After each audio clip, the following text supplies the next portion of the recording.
Hello, hello. Hey guys, what's up? So, Comfy Cafe podcast. It's finally a go. Give me 1 second while I make some last. Let me change up the little chat so it looks a little bit more appropriate in here. Thanks for the tier 1 sub, XZ. I appreciate it. So, guys, welcome. Hopefully, you guys got some hot chocolate, coffee, tea. But I would like to thank everyone here at Sheepwave. Sheep. Sheepwave. You better stop that right now. I appreciate the 5 tier 1 subs. You didn't have to, but yeah. So today is the first episode, the opening of the Comfy Cafe podcast, and of course, our special guest is the one and only TizziQ. Ooh, nuzzle whoops, wuzzle on your blankie Let me wank. go back here. There we go. Here he is. You're alive, Tiz. Yay! All right. So, let me recap about the. Let me recap to you guys Ooh, what nuzzle the wuzzle on your concept blankie of. wank. I just realized I saw your gift subs. I hate you. but I yeah, did it. the Coffee Cafe podcast.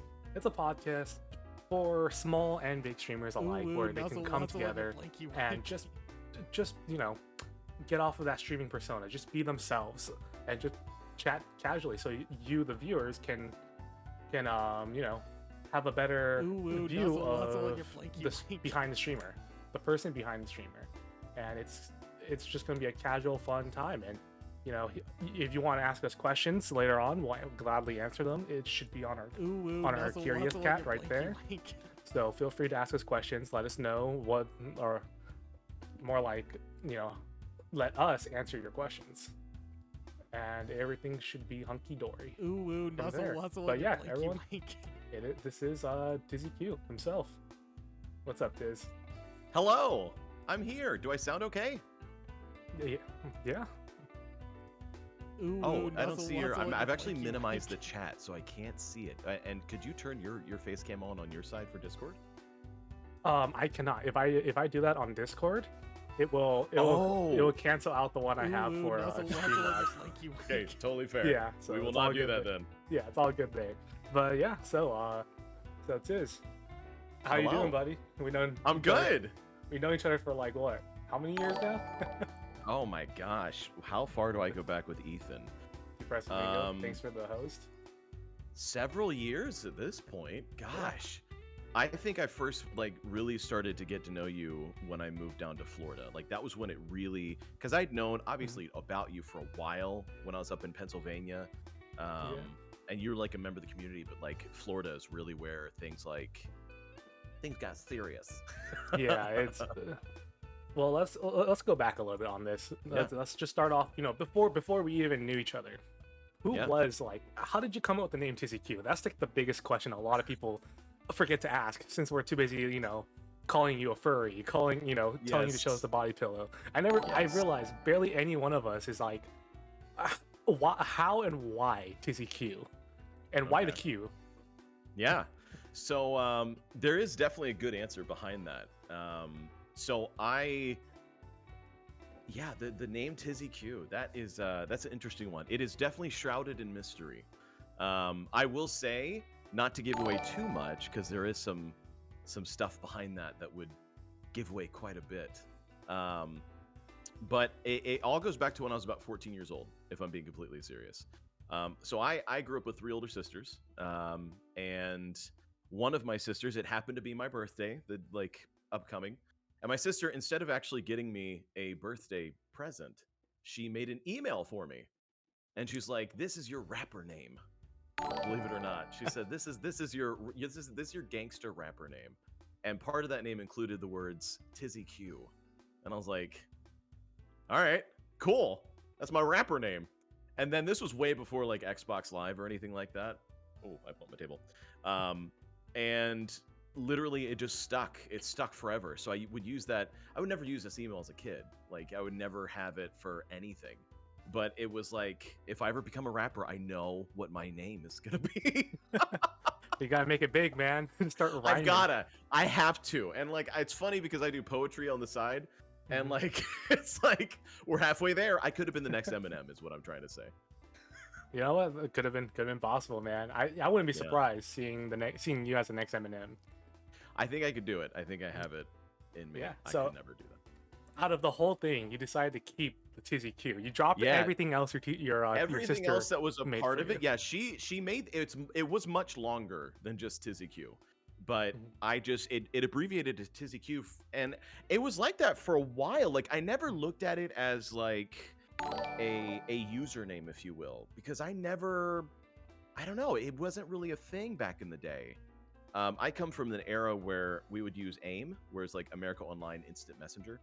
And like that was the primary way where Yeah. I'm old, by the way. I'm 32. I have not heard that in years. I'm 80. I'm 32. You're So as a 80. kid, I'm 80 years old. No, so like as a kid, I would jump on America Online and I would use the instant message feature, and I would basically get online to play Yu-Gi-Oh online, and it was basically it was a way where you like named your cards that you were going to use. You would lay them out, and the other person would respond with whatever cards they had.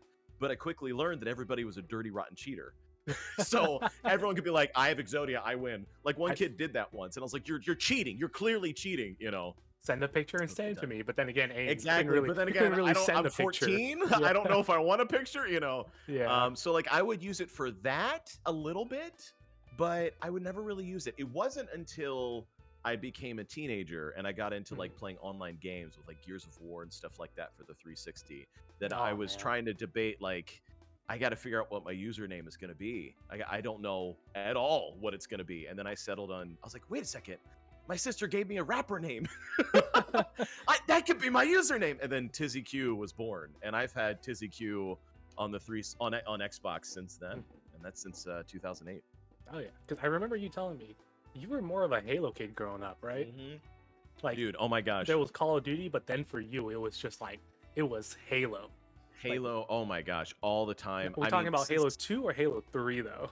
We're talking about Halo CE, like the very first one. Yeah. So Combat Evolved. Oh my gosh. Yeah. Oh my gosh. I would literally play that every single day. I would play with my so every weekend we would have LAN parties where I would go to this friend's house and we would play Halo literally from like 11 o'clock in the morning until like 12 o'clock at night. We would be there binging, eating, playing nonstop. And these guys were good. These guys were really good. And we'd play that forever. Halo CE. I didn't really do too much Halo 2, to be honest. We did like LANs and stuff. Yeah. But when Halo 3 came around, mwah, Papa bless, that was my game, dude. That game though, Halo 3. Halo 3 was the one game where everyone just popped off. Like it's what you know, Halo 1 was great. Halo 2 had its fun times, but all of a sudden when 3 came around, everyone was playing it. People were ditching Call of Duty. They were jumping on Halo instead. And it wasn't until like Modern Warfare 2 was when everyone jumped back. Yeah, because like Halo 3, like there was competition there. Like at the time there was Rainbow Six Vegas, there was Call of Duty 4, and those games were great. But Halo 3, it scratched this competitive itch that was hard to come by. And I'm rocking the TizziQ gamer tag, and I'm running and gunning in that. And I played more games of Halo 3 than I've ever played anything in my life. I think I've clocked like 30,000 games in Halo 3 or something, some crazy like custom game. And I was playing like MLGs, so like I would do MLG settings with like people who were trying to be like go pro and stuff like that, or like semi-pro. And just a lot of people who had aspirations for that. And I did a lot of forging to like create maps and stuff. It was a good time. Like I know life that game harder than anything ever. Like that's literally all I played. But that's what made the game fun though. I would be honest, it was the forging. It was the forging and just was so much fun. Just the fact that that implementation, or just when you want to just chill with friends and play. What was that zombie mode that they had? Infected. Yeah, Infection. That one was the one where it's like you get thrown in there. It's where you betray friends, you lose friendships. Your friend looks at you in the eye, so tells you, "Don't do this to me," as you just have that energy sword in your hand, just ready. Yes. And then you do it to them, and they just scream at you.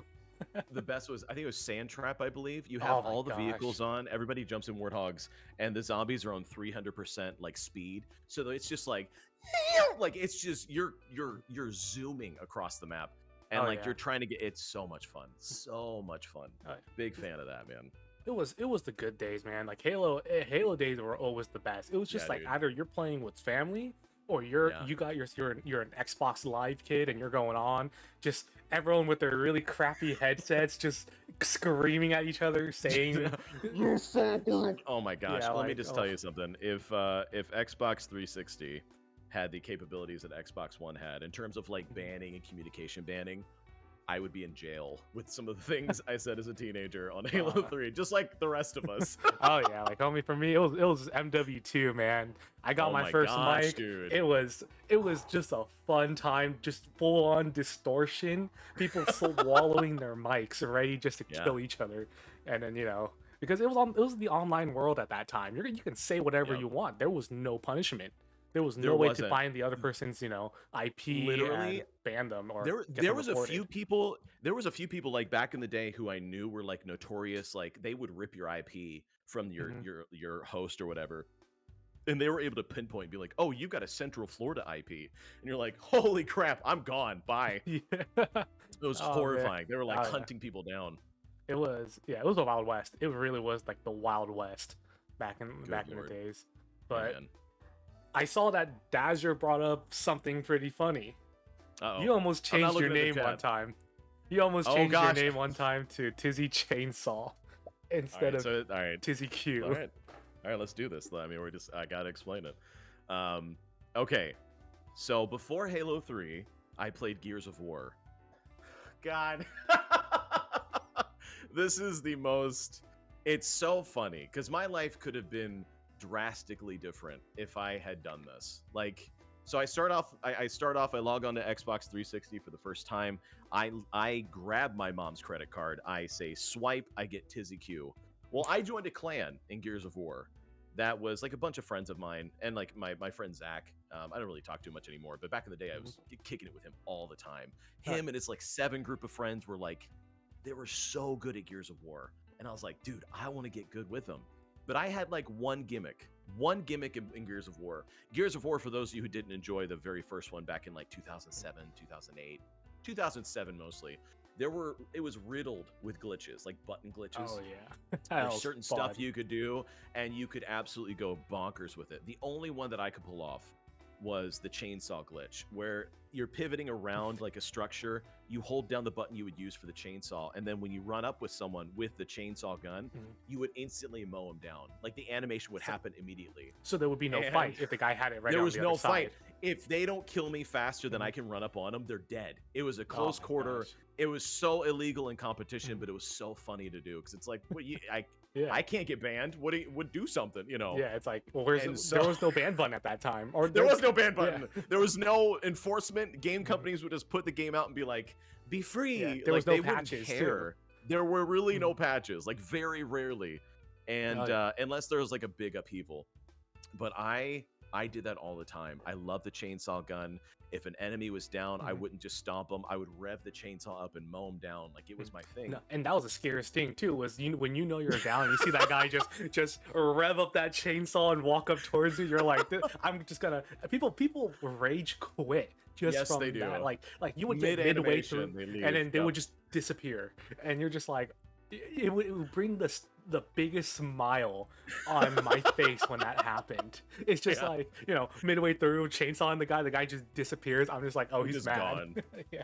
And like literally, there's like specific spots on the map where I would hide, where I could see them coming, but they couldn't see me just based on the way they're running. And I Oh, would yeah. have the chainsaw ready, like I'd ready, and then I would like come around the corner like Freddy Krueger and just like or Texas Chainsaw Massacre, just take them out. It's so fun. Yeah, So I did that all the time.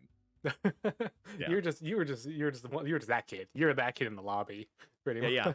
And because of that, the people in the clan were like, "Bruh, you should." This is what they sounded like, "Bruh, you should like totally change your name to like Chainsaw Tizzy." And I'm like, as a prepubescent teenage adult man child, which I still am, I went, "Oh my gosh, this is a great idea." So I got some Microsoft points. I had my finger on the button, and I was going to change my name to Chainsaw Tizzy. This is real, by the way, for anyone watching. This is not, I really almost did that. And so that almost happened. Oh, Very man. close. That would have changed my whole life. Like my whole persona. People would be calling me Chainsaw, like on YouTube, and like it would have changed everything. Oh I yeah, almost made a horrible decision. you would have been talking like, yeah, bro, let's go play some COD, bro. Let's go. Yeah, I could Yo, have you become a heard about the COD new? bro. Yeah, man. You play Gears 4 yet, bro? Yeah, I could have been. I could have been.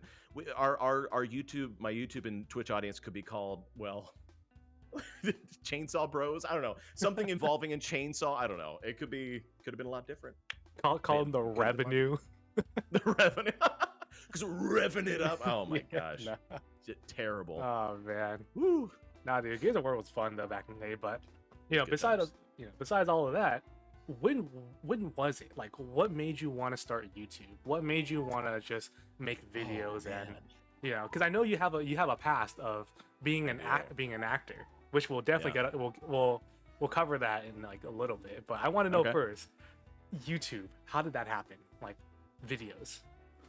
Oh man, that is. See, I come around from an era where I remember before a lot of the new people. Like so I was 16 years old, and it's 2006. I'm just gonna be honest with the dates. It was like 2006, and I was 16 years old. I was in high school, junior in high school, and my sister brought me in. She's like, "Dude, this is the funniest video on the planet. You have to watch that." She didn't say "dude." I don't know why I added that in. She's like, "You need to show me this," and it was the Evolution of Dance video. You know that one where the guy? Oh my gosh. It It's is just so the old. stage. It was Orange so shirt, old. right? Orange shirt, Yeah, and he's orange just shirt guy, and he's yeah. doing all the things. Oh my Looking gosh. back in hindsight, it is the cringiest thing I've ever witnessed. Mhm. But it is like that was like, whoa, well, what is this? And then that's how I discovered YouTube. Mhm. Eventually, I discovered a small channel at the time by the name of Smosh. Oh I was gosh. a massive fan of Smosh back in the day. Anthony and Ian, I was Mhm. religiously watching Ian and Anthony, all of their content, everything. Like from the beginning all the way up until like a certain point in time. Yeah. Basically up until Anthony left. Like I was watching them yeah. all the time. It was addictive because it was something that we'd never seen before on YouTube. It's Mhm. like this sketch comedy, and like something clicked in my head where I was like, "Oh my gosh, I want to do that." It's like I can do that, like kind of dealio, right? And then Like it's as just a kid, Mhm. yeah, as a kid, I did improv theater. I did like so to kind of circle back, as a kid, I was part of an improv like comedy troupe. Mhm. Yeah. And I was when I watched these YouTube videos, I was like, I'm seeing all this, and I'm like, I do this with my friends every Friday night in front of an audience downtown. Mhm. Like I could easily do something like this. Fast forward a few years, and I started watching Scene Anners. Believe it Oh or not. man, dude, I love the Banana Man. Yeah. I watched him, and I watched like his commentary Mhm. videos, and I started watching other commentary videos, and then I eventually just said, I need to make this happen. And so that was kind of like the few motivating factors that kind of pushed me to get into YouTube and to start making content. I see. Yeah, no, like that's Yeah. it's always like that. It's like you see people that they're doing it, and then you look at yourself, you're like, this I can do this too. But the hard thing that I feel Absolutely. that a lot of people kind of do look away is that it's actually not that hard. It's not that easy because It isn't, no. you have to record yourself, you have to edit the video, Mhm. add in the little effects just to make yourself stand out, as well Yeah. as music has to be in. But then the good thing is during the time was Scene Anners, Smosh, there was not really big copyright systems in YouTube. No, That yeah, was the YouTube nicest and thing. like they didn't give a Yeah. crap, dude. There was no copyright system. There was no Mhm. issues. Once gaming kind of blew up in like 2011, that's when I was that's when like gaming was allowed basically on YouTube. Oh And, yeah. like gaming content and stuff like Mhm. that. And And then then I eventually found my way in 2013. yeah, and then you got yourself sadly Mashimina or Mashimina. Machinima. I don't know that company's dead now, but They're gone. Thank yeah, goodness. they're gone. Yeah, thank goodness they're gone because back then it was like they were the only people like you can technically make revenue from on YouTube, Yep. but it was such a scuff It a was scuff so company where you get like what 20% of the revenue that you make, and they get If the 80. that. And the worst part about it was actually like a 60-40 split, I think, or like a Oh my 50-50, gosh, which is by industry standards, it's they're illegal. robbing you. It's Yeah. illegal. And they had in perpetuity contracts where Mhm. you couldn't leave.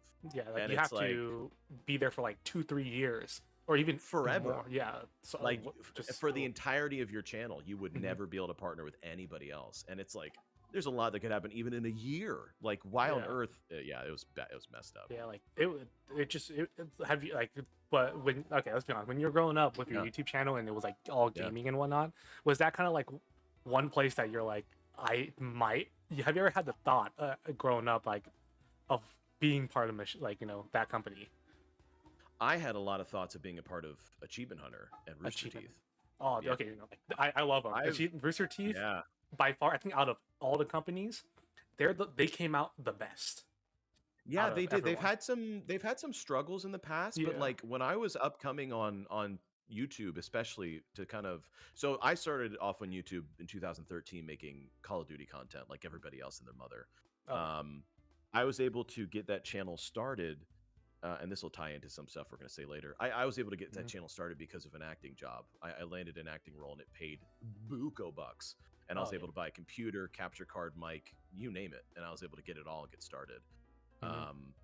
And yeah, Rooster Teeth and Achievement Hunter, man, that was a huge aspiration for a very long time. Oh yeah, it's honestly like and not only that, but if you really do take in account for that, it's like not only is it Rooster Teeth just a company that does skits and stuff like Red versus Blue and stuff. They grew into like Achievement Hunter, Yeah, gaming, vlogging in real life, just acting, voice acting. They yeah, became their own thing, and everyone wanted to be that. Everyone wanted to have their own group. Everyone wanted to succeed like Rooster Teeth did. But yep, that was the hard part, was everyone wanted to do it, and true. that's what made it where it's all like you have to be that one person that stands out.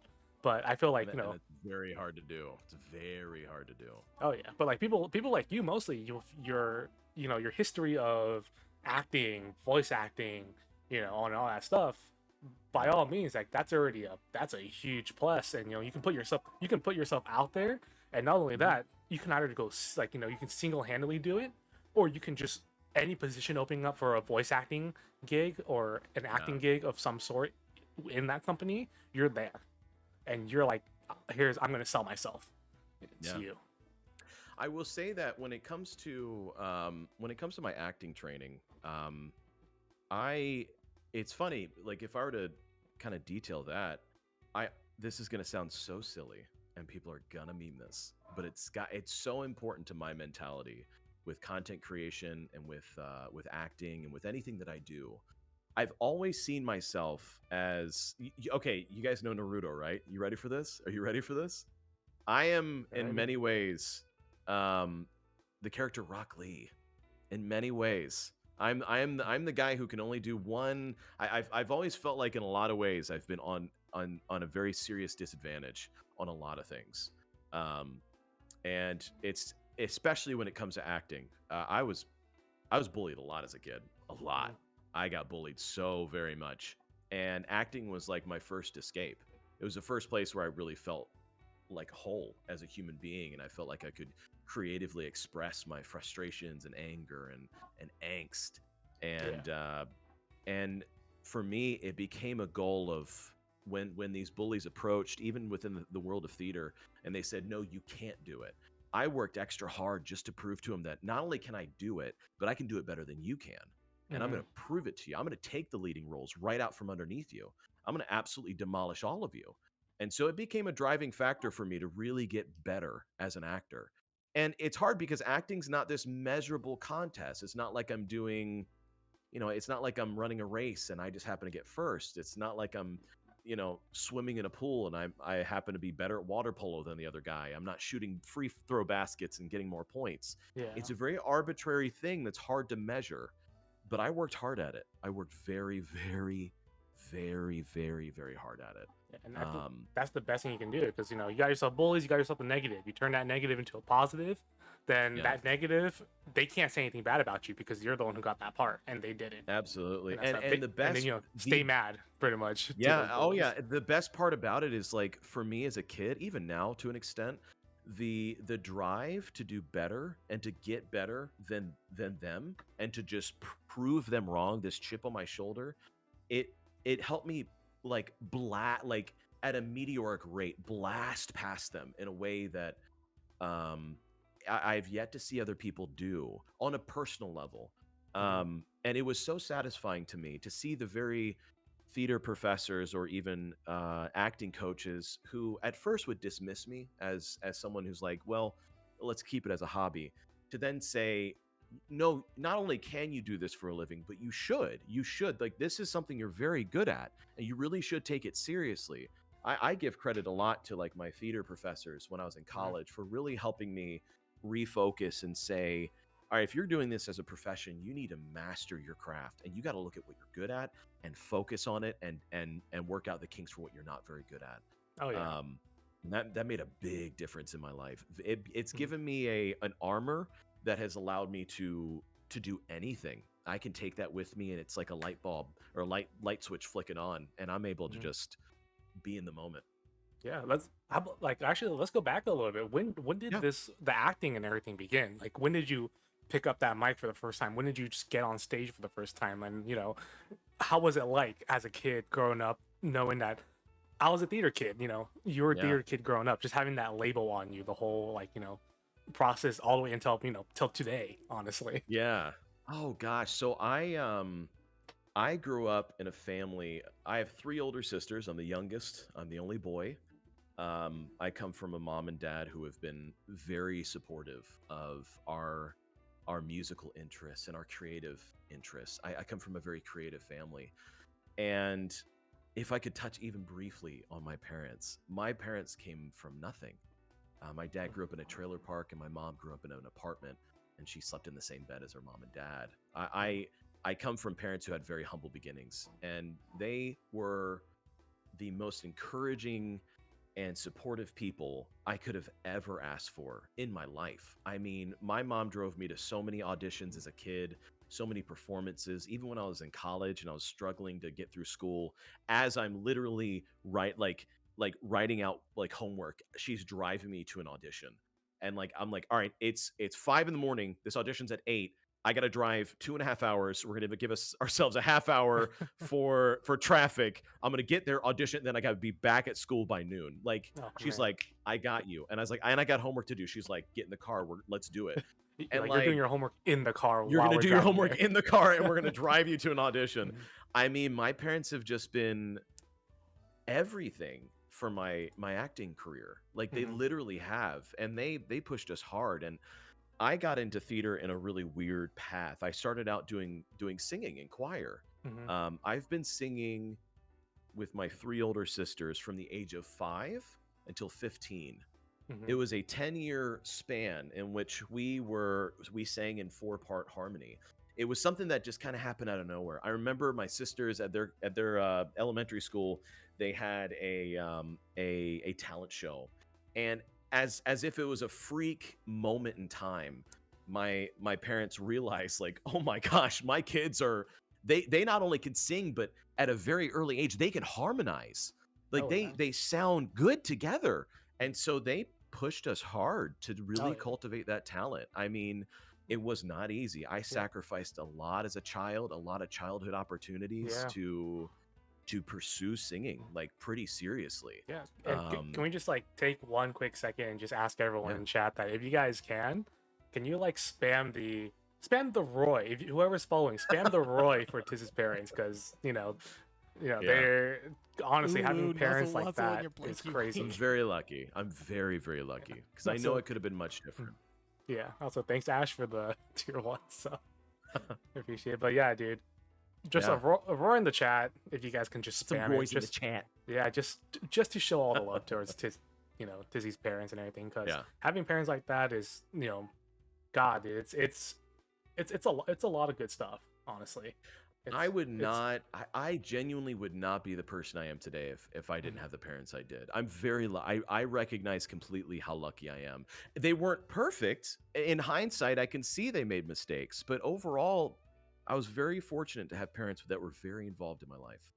yeah, and that's yeah, that's honestly the one the best drive a kid can have is Hmm. and the best support a kid can have growing up too, and Yeah. that's really awesome that even your parents are like, holy crap, our children Yeah. can harmonize and they got great vocal cords. Let's just pursue this. Let's let them be Yeah. happy doing this, because if So they look happy, so we're happy, kind of dealio.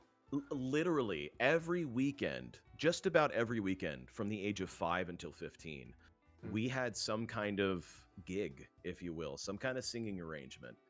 We were constantly practicing songs. We were constantly singing together and getting well practiced and organized in like our set list, if you will. mhm, I've sung at baseball games, weddings, funerals, corporate events, talent shows. There was like a touring like university group at the mhm. time who was like these top like actors and actresses who would do like a Broadway night where they would sing and perform all sorts of songs, and they actually invited me and my sisters to come along and be a part of that one night. And it was like, as a kid looking back, it's like this is nuts, like this is crazy what's Oh, going on.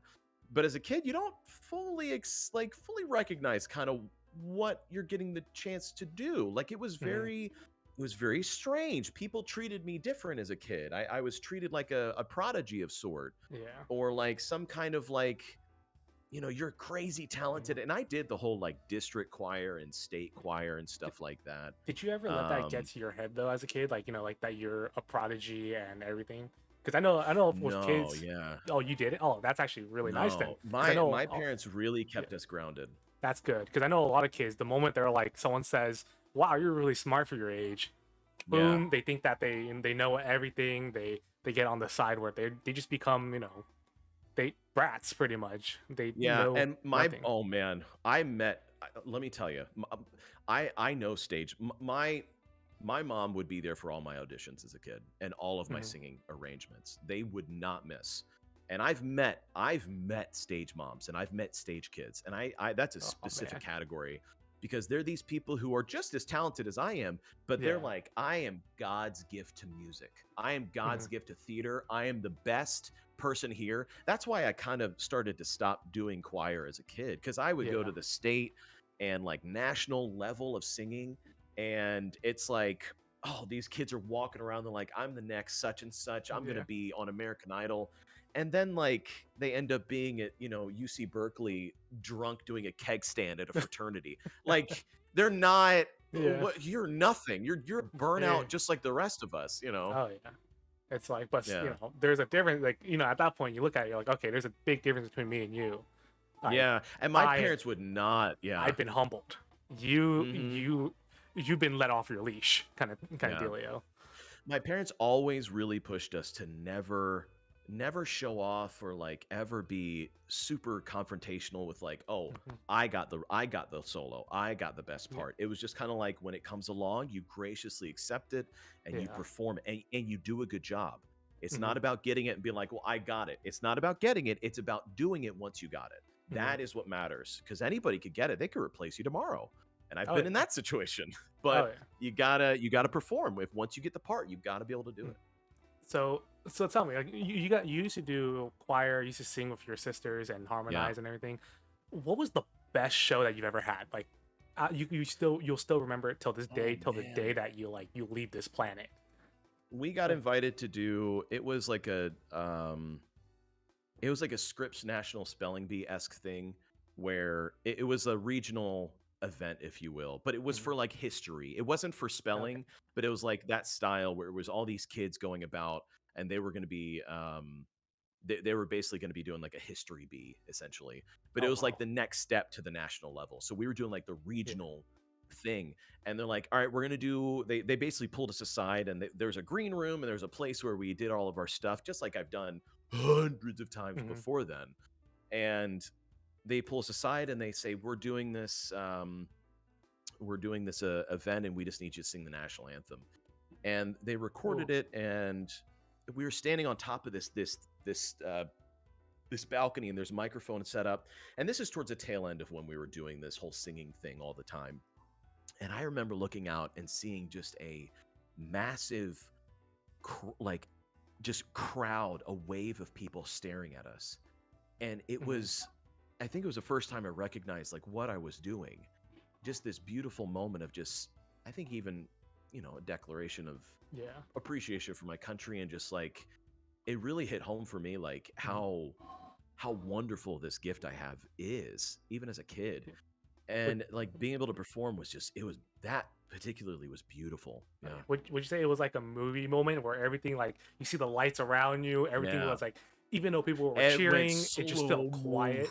Yeah, it really did. And it was just me and my everything. sisters. It was just me and my sisters doing something we love. And I'll never forget that. I really won't. That's awesome. The other special one was at my grandfather's funeral. Oh, okay. My grandfather's a World War II vet, and we saw the whole. I was 12 years. I was like 14 then. We saw like the whole like flag ceremony and the 21 gun salute, I believe. Yeah. And they did the flag folding, and they gave it to my uncle. That was heartwarming, having the opportunity to honor him in that way, and to sing at his funeral. I think we sang Amazing Grace or something like that. Okay. It really was both deeply sad but also like just a beautiful moment in time. Yeah, I'll be really, it probably made him the proudest like grandfather ever. Just at least having his grandchildren being able to give him that gift while he's as he passes on. As he passes on and everything. And I think, if I'm being honest, like that was like, for me, when it comes to acting and singing and performing, that's the best part about it, is being able to give people something that is beautiful, cathartic. It's something that they can relate to. It's not just about entertainment and helping someone laugh, but it really was about giving something to somebody of peace, comfort, happiness, hope. That's what really meant the most in retrospect. Oh, yeah. And like, of course, like you're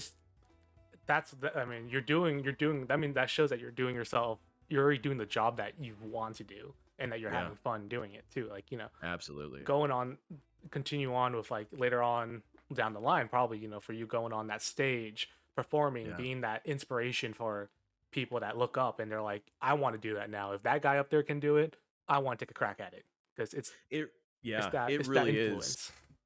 Definitely. And like that gave me such good armor and confidence going into doing this by myself. Eventually my voice changed when I was 15. It went from like a super soprano down to like what it is now. Yeah. And our harmonies were off. My sisters some of them were going into college. We were really tired of doing it. So they branched off and said, I'm done. I'll still sing, but I don't want to do this anymore. Yeah. And that's where I moved into acting. And it gave me confidence to just be able to make choices and do it, and just start accelerating at a very fast pace. Yeah, I mean, heck, man, the one acting gig that we all know you for is Noodles the Cat. Oh God! Oh my gosh! Now that's something. Those pictures and everything, like, oh man, so we've all seen it. Everyone in chat, we've seen it on your Discord and everything. But that's I'll put it in our Discord chat if you want to show it to them. But by all means, you can show it. Yeah. Put it out. Show it, because that was the one that I remember you saying that. That's the one everyone knew you as. Yeah, where like you'll be walking across the campus and you'd be like, "Yo, that guy's Noodles. That guy played Noodles the Cat." It was. I gotta be honest. Okay, so for those who don't know, I played this Noodles the Cat, which is like, it was a one-act show. I played this cat that was trying to kill himself, but he has 9 lives, so he just can't get it right. And it was in college, I did a lot of acting stuff. I had a talent agent. I did a lot of commercials. And this was the only thing people cared about. They didn't give a crap about any of that other stuff, any of the auditions, none of that. They cared about Noodles the Cat. And my friends were pissed. They hated it. They're like, this is dumb. I don't like it. It was so funny. Yeah, and like, honestly, the the makeup and everything that they put on you too. Yeah. How did that feel? Like just sitting in that chair and just waiting for them to like put the little whiskers on you, pat your face down Yeah. with like all the makeup and everything. Turn you into a furry. Let's just say that. Pretty much. Literally, it was I remember it was Bethany. She was the stage manager and she would help out with putting like the stuff on. My director, Dan, good friend, good man. We Mhm. worked so hard on this character. I almost, fun fact, oh my gosh, I can tell this story now. Oh, I'm so excited. Okay, so Noodles the cat happened at the same time as I was auditioning for Shane Dawson's Not Cool. I almost dropped out of college because of that show. I'm not even kidding. For those of you who don't know, it came through Pittsburgh. I auditioned for that crap. I almost got cast in that crap. But then I read the script for that crap, and I was like, ha! I'm not doing this. This is insane. No, a man literally. I can't even get started on it because I'll keep it family friendly. But You're gonna get me canceled on my first episode. I'm gonna get That's just everybody gonna happen. canceled. But I auditioned for that, and I was thinking in my head, I was like, dude, if I get in this, like without knowing what the script was, I was Mhm. auditioning for this. I was like, dude, if I get in this, I am quitting school, and I'm gonna Mhm. I'm gonna pursue acting. Like this is gonna be my big break. And I was doing Noodles the Cat, so we had to get an understudy secretly, just in case I was like, see ya, Oh, yeah. It was almost horrific mistake on my part. Yeah, because if I remember correctly, that show was just Sucks. it It sucked. sucks Like, so bad. like it died on Yeah, it episode like did. what episode 1. Well, it was a it flunk. was a movie, and it was a part of yeah. like this reality TV show where they gave Shane Dawson a budget, and Okay. they basically had auditions and stuff. And I auditioned, and then I read the script, and I was like, what is this? Because like when you get audition scripts, it's just like this much of a paragraph, and you audition, and they're like, I don't know, I have no clue if I get this or not. Yeah. And yeah, man, that was horrifying. That sounds like a nightmare, honestly. Like the way I'm so glad I didn't get it. that would have been, oh man, just imagine if you got it though. That's up there with Chainsaw Tizzy of mistakes that could have happened in my career. Like your finger was like hovering over that button. Yeah. I called my agent. I was like, I want out. I'm not doing this. This is insane. Have you read the script? Like, no. Oh yeah. But man, there was a lot more stuff too that you did growing up too. Like mostly because I know in college you always tell us this in every stream and everything that you do, but you were the callback king. Dude, oh my gosh. When I did auditions during college, because I got a talent agent when I was a freshman, after my freshman year in high school, college. After my freshman year of college, over the summer I got a talent agent, and I just started pumping out auditions. I auditioned for just about every single commercial, TV show, or film project that came through the Pittsburgh, DC, and Pittsburgh and DC area, and like Philadelphia. Pretty much anything that came through that area, I was like, hey, here I am, Yeah. And I got called back for just about everything. The biggest thing I almost get was, you guys know the show House of Cards with Kevin Spacey? Oh. I was almost cast in that show. I was this close. They picked the other guy. But I'm glad I didn't get it. That's another one. I'm like, wow, that could have been. Beard? Was that like the beard incident, or was that a different show? That's a different. That's a completely different later. show. That's Oh, a man. completely different. That was the biggest thing I've ever auditioned for. We can get into that if you like. But but yeah, I was the callback king. I got called back for everything. I auditioned for everything. It was exhausting, and it was like, you have talent, and like you have to reassure yourself, like if I wasn't getting auditioned, I wouldn't have talent if I wasn't getting in the room, kind of thing. Yeah. But it was also hard to hear no over and over and over again. Like it was hard. Yeah. It's tough.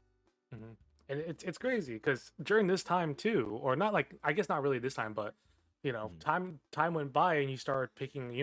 Of course, you graduated, you got everything with in the acting field, but then you also like you're acting on the side as well as doing YouTube on the side and everything, and you were Yeah. doing I still remember Tournament of Champions, Call of Duty. Yeah.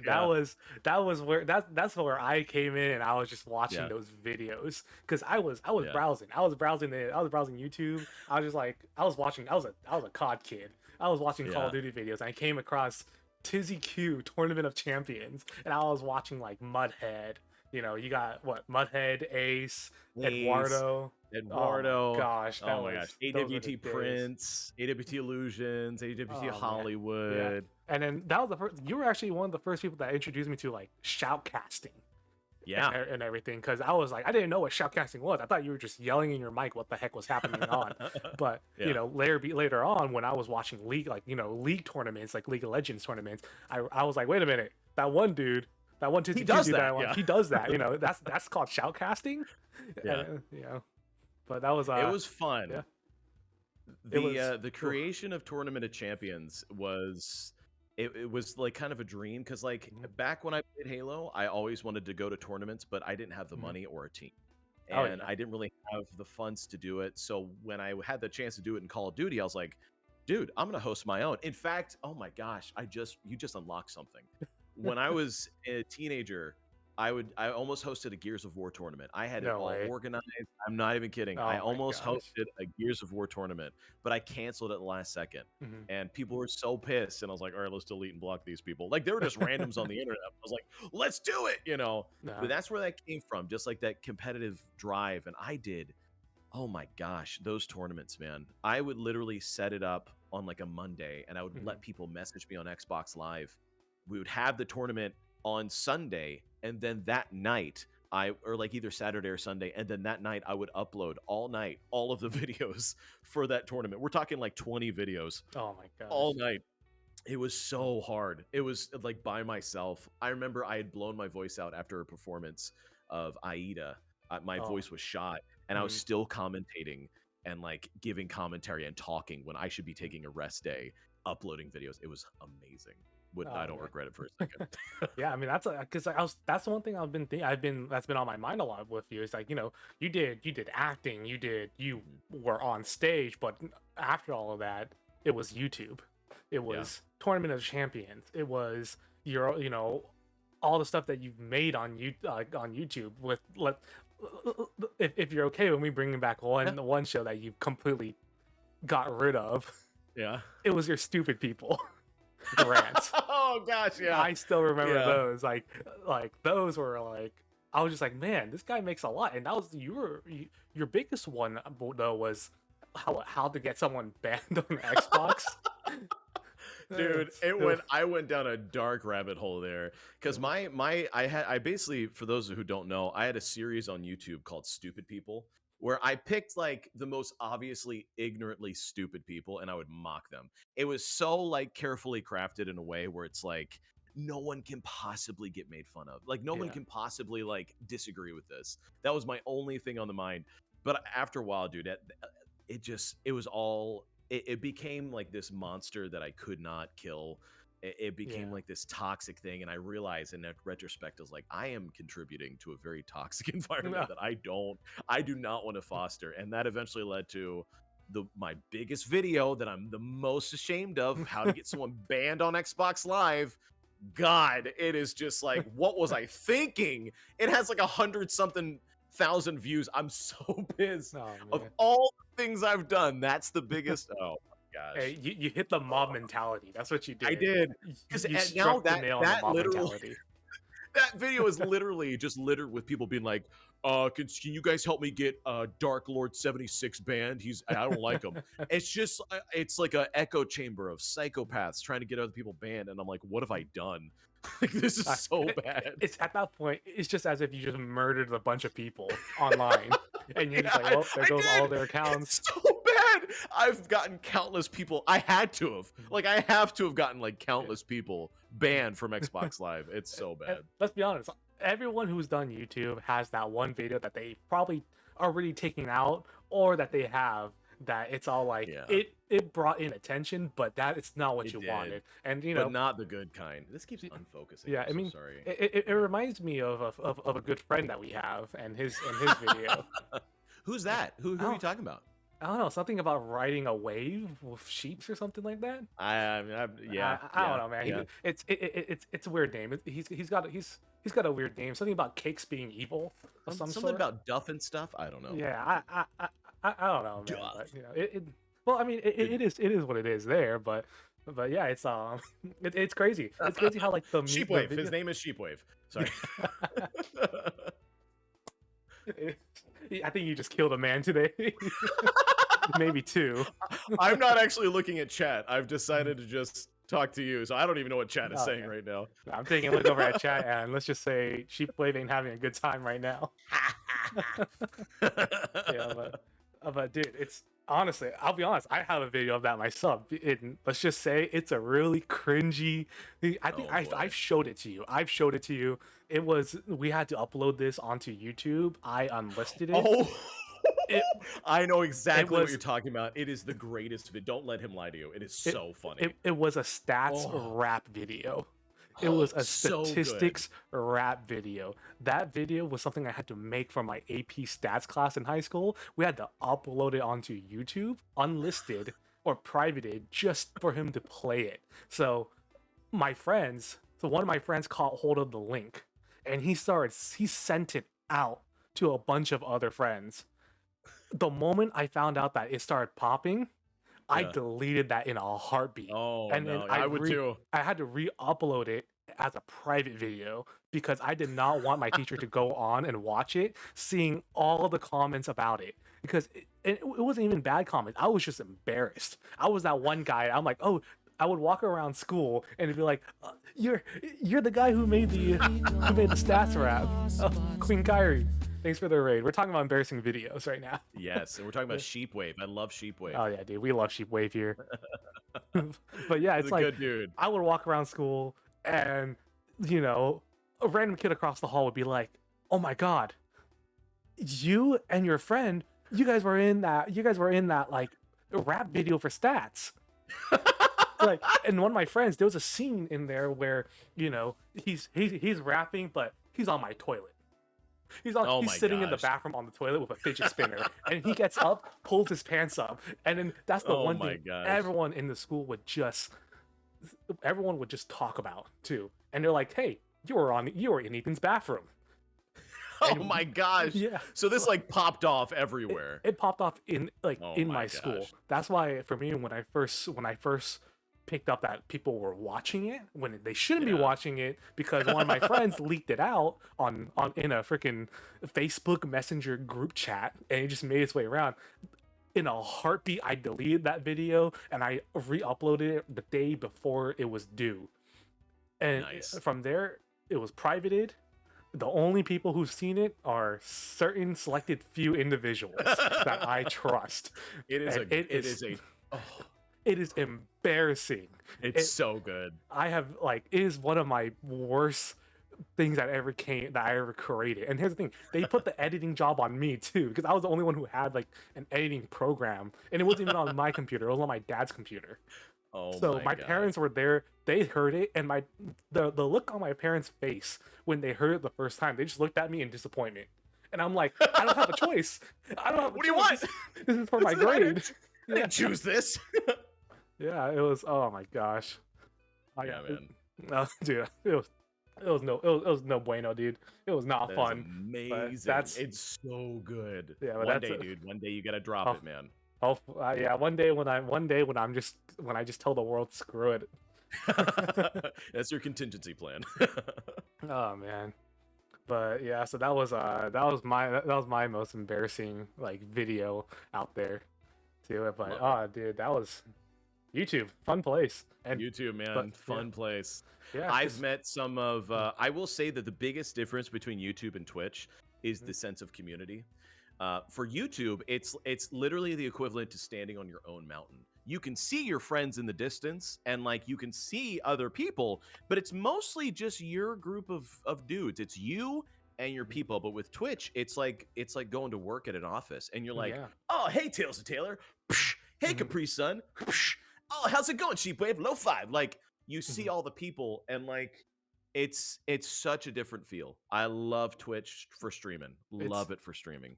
yeah, like how was that? Because I know you were on hiatus for a long time on YouTube, just because like you did your the last thing I remember you did was the big giveaway, and not that, Yeah. but that it was also the O Nickel raid, the O Nickel like tsunami that came in, and then you did Yeah. your Nintendo, like it was like the NES, the SNES, right, giveaway. SNES Classic, yeah. Which I think Beatbox Gamer was the one who got it. Beatbox Gamer won that. Let me tell Yeah. you. Okay, so for those who don't know, I did a giveaway.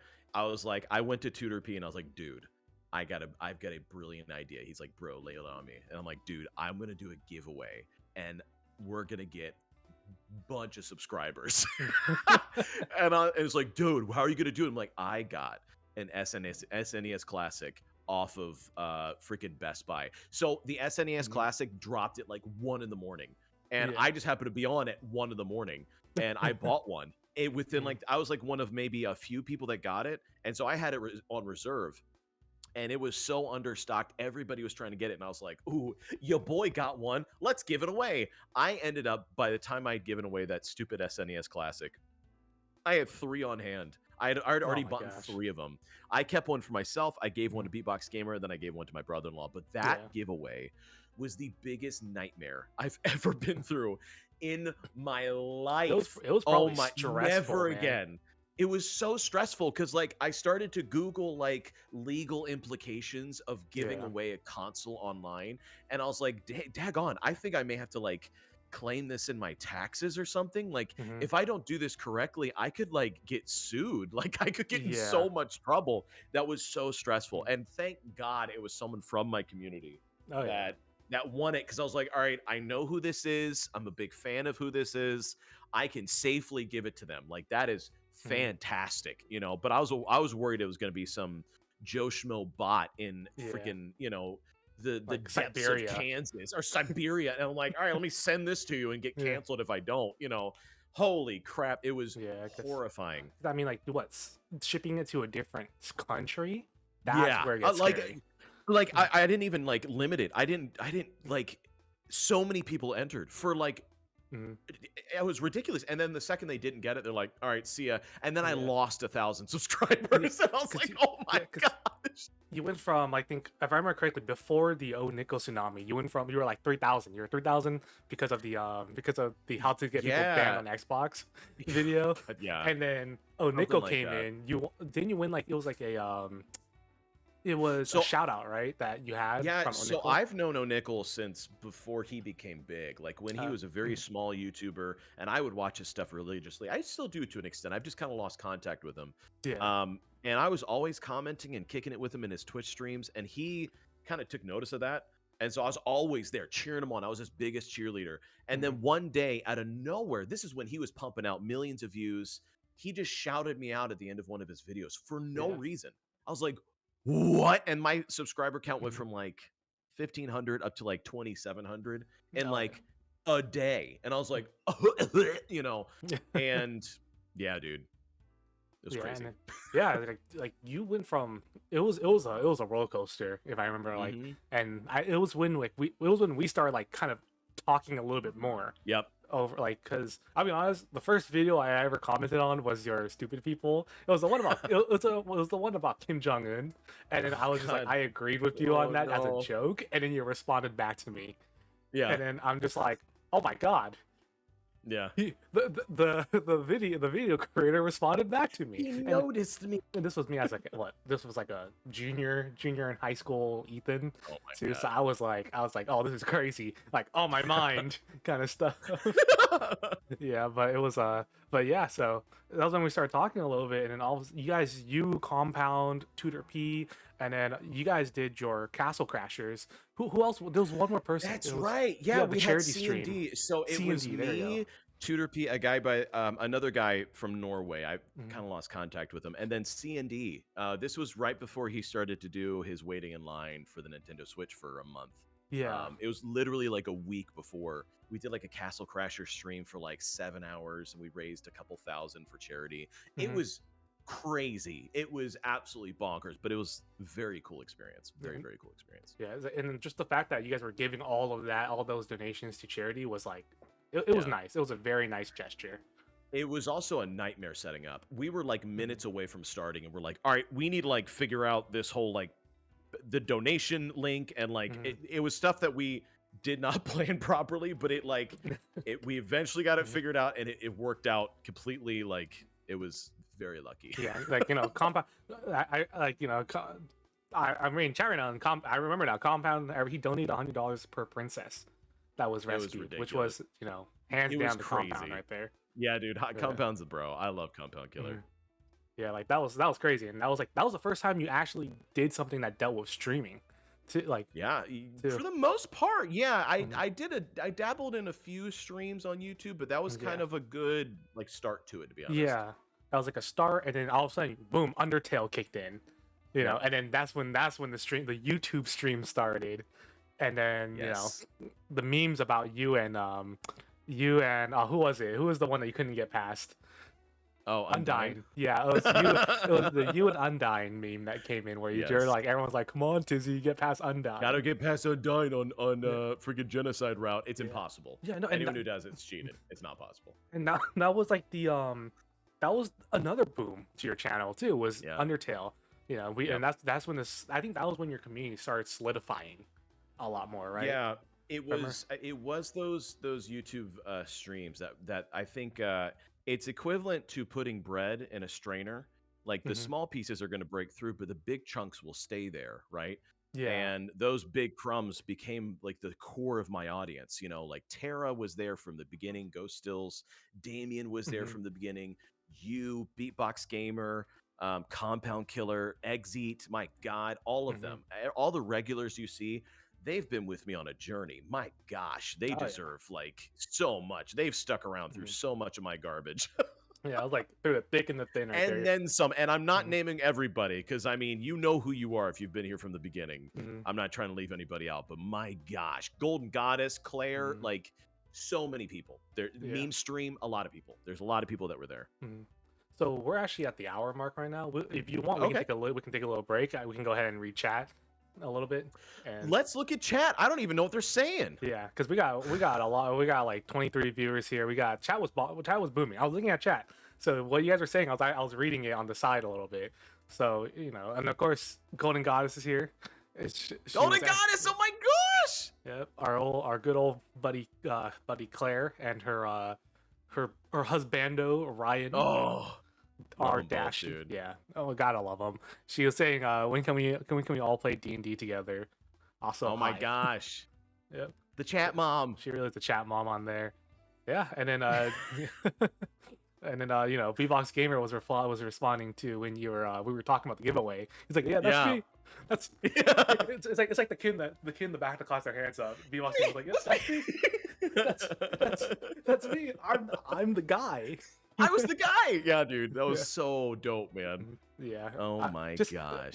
When we were talking about the embarrassing video, I just love that both Bryce and Sheep were just the fact that they were like, I wonder who that reminds me of. Yeah. And I was like, seeing Sheepwave go through it was hilarious. Yes. I was like, hey, what's up, Ash? Thanks for lurking. Yeah, but it was But yeah, it was. Oh, dude, there was everyone popping up in chat. Queen Kyrie, thanks for the raid. Ash, thanks for the raid in the beginning. Motionless Flame, hey guys, first time chat. Guys, have you heard of Twitch Prime? Twitch Prime? If you look at your Twitch Prime, it might be ready to be renewed for his channel. So just give it a look. You never know. For Ethan. Or Ethan, go to Twitch Prime. Twitch.tv/SheepwaveTV or Twitch.tv/Tales of Taylor. Sorry, I've got it all wrong. Twitch.tv/Tales of Taylor, guys. Look at your Twitch Tales Prime. of Taylor. Go to him. Yeah. But yeah, dude, like everyone here, chat itself is booming, and there's a lot of stuff. Let's yeah, if you want, we can take a nuzzle in your blanket. Dude, I'm feeling good. I'm totally good to keep going, man. All right, I'm totally good to keep going. If you're good, I'm totally good, man. Yeah, I'm good. I was gonna ask if you wanted to take a break, get some water, take a little bathroom break. I'm feeling fine. I got water right here. Haven't had the need to go number 1 yet, or number 2, or number 3, or number 4. So we're good. All right, so I guess we can start off with some questions that I just got. We have. Okay. Yeah, I'm gonna choose some of these questions. I'm not gonna. I don't think we're gonna get through all of them. Maybe towards the end, we'll get back Yeah, to some of these sure. questions. But Yes. first question, anonymous. This was 13 days ago, which Okay. was when we first introduced the Curious Cat. When are you getting matching body pillows? We are never getting matching body pillows. That'd be weird. Oh my I will. gosh. Can we talk about that body pillow while Yeah, we're you know here? what? Let's go for it. Oh my gosh. So, for those of you who don't know, I had a P.O. box. I was planning on having one for this fall time for everybody to have. Didn't quite work out. I think I'll have one for the new year. But back in the day, I had a P.O. box and people would send me stuff. Novanik, who's another OG, I don't know if he's in the chat. He sent me this katana. I mean, I've got a whole box of like letters and stuff from people sending me all sorts of crazy stuff. But one thing that I got sent as I moved to Florida, I'm going to pull it up. I have it on the side just in case, is the body pillow. Literally, this surprised me in a way that I did not expect. Imagine my surprise when I'm going to the post office and I'm like, all right, we're getting close to me closing it. What kind of crazy stuff have you guys gotten for me today? I get this massive box, and the guy's like, man, this is really big. And me having to play it off, I'm like, yeah, that's exactly what I was waiting on. And they're like, okay, it feels like a pillow. And I'm like shaking it and like, what is in here? Did someone just send me like an empty box? No, I get this monstrosity. It was hilarious. Because like, oh my gosh, because back on the YouTube days, it was a joke because Claire, aka Golden Goddess, she was the one that initiated the joke about making a body pillow, and like there's so many memes about it. Like we almost had like a TizziQ calendar for like all this stuff, and it eventually led to them grouping together as like a group of 20 people, pitching in money and getting a body pillow with my face on it. This is the most sentimental gift I own at the moment of YouTube. I'm not even kidding. I show it off because I'm proud of it. I'm blown away. It's so embarrassing, but it's so funny to me that I can't not show it off. Mwah! It's like a reminder to me that there's people who've got my back and they want to have fun, and so do I. The funniest thing is that your parents and your family, they support it. I remember you saying it all the time when you're like, yeah, when my parents saw it, they were like, this is great. And I was like, huh? You're like, okay with this? Yeah, like, yeah. Just imagine you're a parent walking in on your son and he has a body pillow of his own headshot from from his resumes and stuff. Yeah, for that's my acting headshot that's been corrupted and cursed. Yeah. My parents were so on board. They're like, that is the funniest thing I've ever seen. I'm like, isn't it great? Yeah. Oh man, like just the amount of compared to like another a normal parent, and they see their child with like they're like, what is this? Yeah. Oh dude, like it was, but no, but let's hands down, it was the one that the real MVP that dealt with the shipping costs and everything. Meme Stream's mom. It was crazy Meme enough. It really was, dude. She was a trooper in all of this. Like, and from what I read on there and what you guys told me, like this was before they started hiking the prices of body pillows. Yeah, like absolutely just like exploded into something else. Oh, yeah, it was crazy. I got lucky. Because like I'm gonna talk about this in a different podcast, but I'll bring it up a little bit right now. Yeah. When I got Taylor his body pillow, it was, I'll be honest, the price scared me a little bit because I was searching. I was searching for places that would do it like efficiently. It'll look nice, but it'll be a good price. The majority of ones I saw were like in the 300s. Oh my gosh. But I was lucky enough that one of my buddies that he actually made a body pillow for my other friend of like, you know, typical anime stuff. Oh yeah. Like he sent me the link to this one. He's like, yeah, dude, it's like $100 for like, and then that's not bad. Then, like, you know, I've seen the quality firsthand. It's not bad. So I'm like, okay, we'll go. I'll trust his gun on this one. He showed me a picture of it. Biggest mistake I asked for a picture of how it looks like. Biggest mistake. I regret it. Like it's horrible because it's an anime body pillow. Nothing good comes out of that. But nothing good. The quality looked nice. So that's where it came in. But that's like, it was such a hidden website. I was scared to go on it. I'm like, I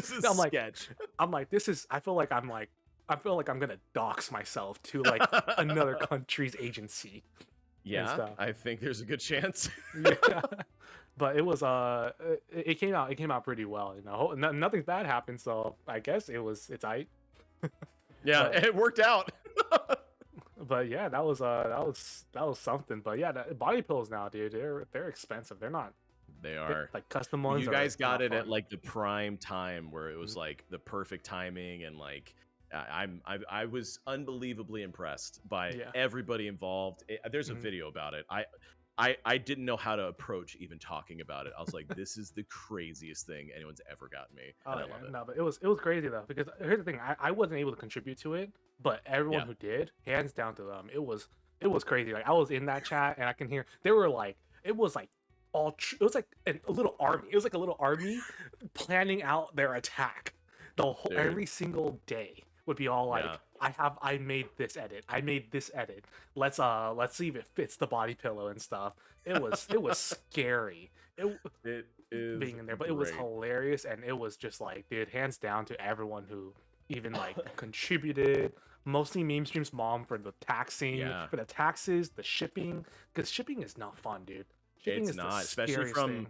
California to like Yeah. Pennsylvania. Like that's expensive for a box Oh, that yeah. size. Yeah, like, oh man, and just with all that stuff too. But yeah, over the years, your PO boxes and everything started, it was a lot of changes, and you got a lot of stuff. I think one of the best stuff, the second best thing that I think we've all seen is the Nintendo Weeb. The one that you can't even show on stream because Oh my you get gosh. TOS'd. I need to get Hello Kitty stickers to cover up the naughty bits. When I opened that, I was like, I can never show this on stream. It is so funny to me. Because you opened it on stream too, and just the fact that and it was like, we knew it was funny. Like, we didn't even need to see it. We just saw your eyes Dude. widen, and then we're just like, this is gonna be funny. like, holy crap, I actually can't show this. It's not any like, nobody's like undressed or anything, but they're close, and it's like, no, please. Yeah, but dude, hands down, the Tales of Taylor and Ash. Oh, And big Ash shout out Chaplin to for them. that. They're so funny. I love them. That was hilarious. And then yeah, you sent us the pictures of it on your Discord and everything, and it was oh man, dude. Like, trust me, I'll be honest. I've seen worse because conventions are scary, but for Twitch, flashing anything like that, you're gonna get TOS. Yep. Twitch comes out of the closet, just pops me one. Yeah, it just pops you one, and you're done. And you're done. Like, there's your strike right there, and there's your vacation. Yeah, exactly. But yeah, talking about Twitch though, there was that time in between before you transitioned from YouTube to Twitch. You had that little bit of a hiatus, and that's when we hiatus. Yeah, it was a long hiatus, but within that hiatus, something like D&D came along. That D&D came along, and that was a fun time. It was me, you, Compound, and Exit. That's the first group. I actually want to talk about that hiatus if I can. Yeah, go for it. So I was in Pennsylvania, and I was streaming, and I was starting to slow down with streaming. And I was starting to slow down on YouTube, and I think that before I moved to Florida, I think people were kind of keying in. I would like to believe that people were keying in that something was off. I wasn't as enthusiastic with streams, and the videos were kind of scarce. Yeah. I, during that time frame, fell into a very deep depressive episode. I was very, very depressed. My mental health took a spike. And I fell just down this rabbit hole of just really, really bad sadness. And it was really hard to navigate those 2 years. It was very difficult. Especially when I was in Pennsylvania. An event of sorts happened. It just kind of something traumatic happened in my life that I'll kind of leave it at that. And my mental health went down really fast, and I found myself in therapy. I had to go to therapy to try and work things out. And for about a year, I was in therapy, just trying to get through the bad things that were going on, and like the horrible injustices and like the traumatic stuff that was happening. And it was really, really hard. It was really hard. But I think through that, I learned a lot of good things. I learned who my real family is. So my sisters and my parents, they were there with me the entire way, through the entire depressive episodes and panic attacks and issues with anxiety. They were there for all of that. My sisters were there for words of encouragement. They understood where I was coming from. And people like you, Ethan, and Tutor P, and Compound, and Exceed, and people in my YouTube community who would leave me messages of support and kind words. Those did not go unnoticed for me when I was in the depths of depression.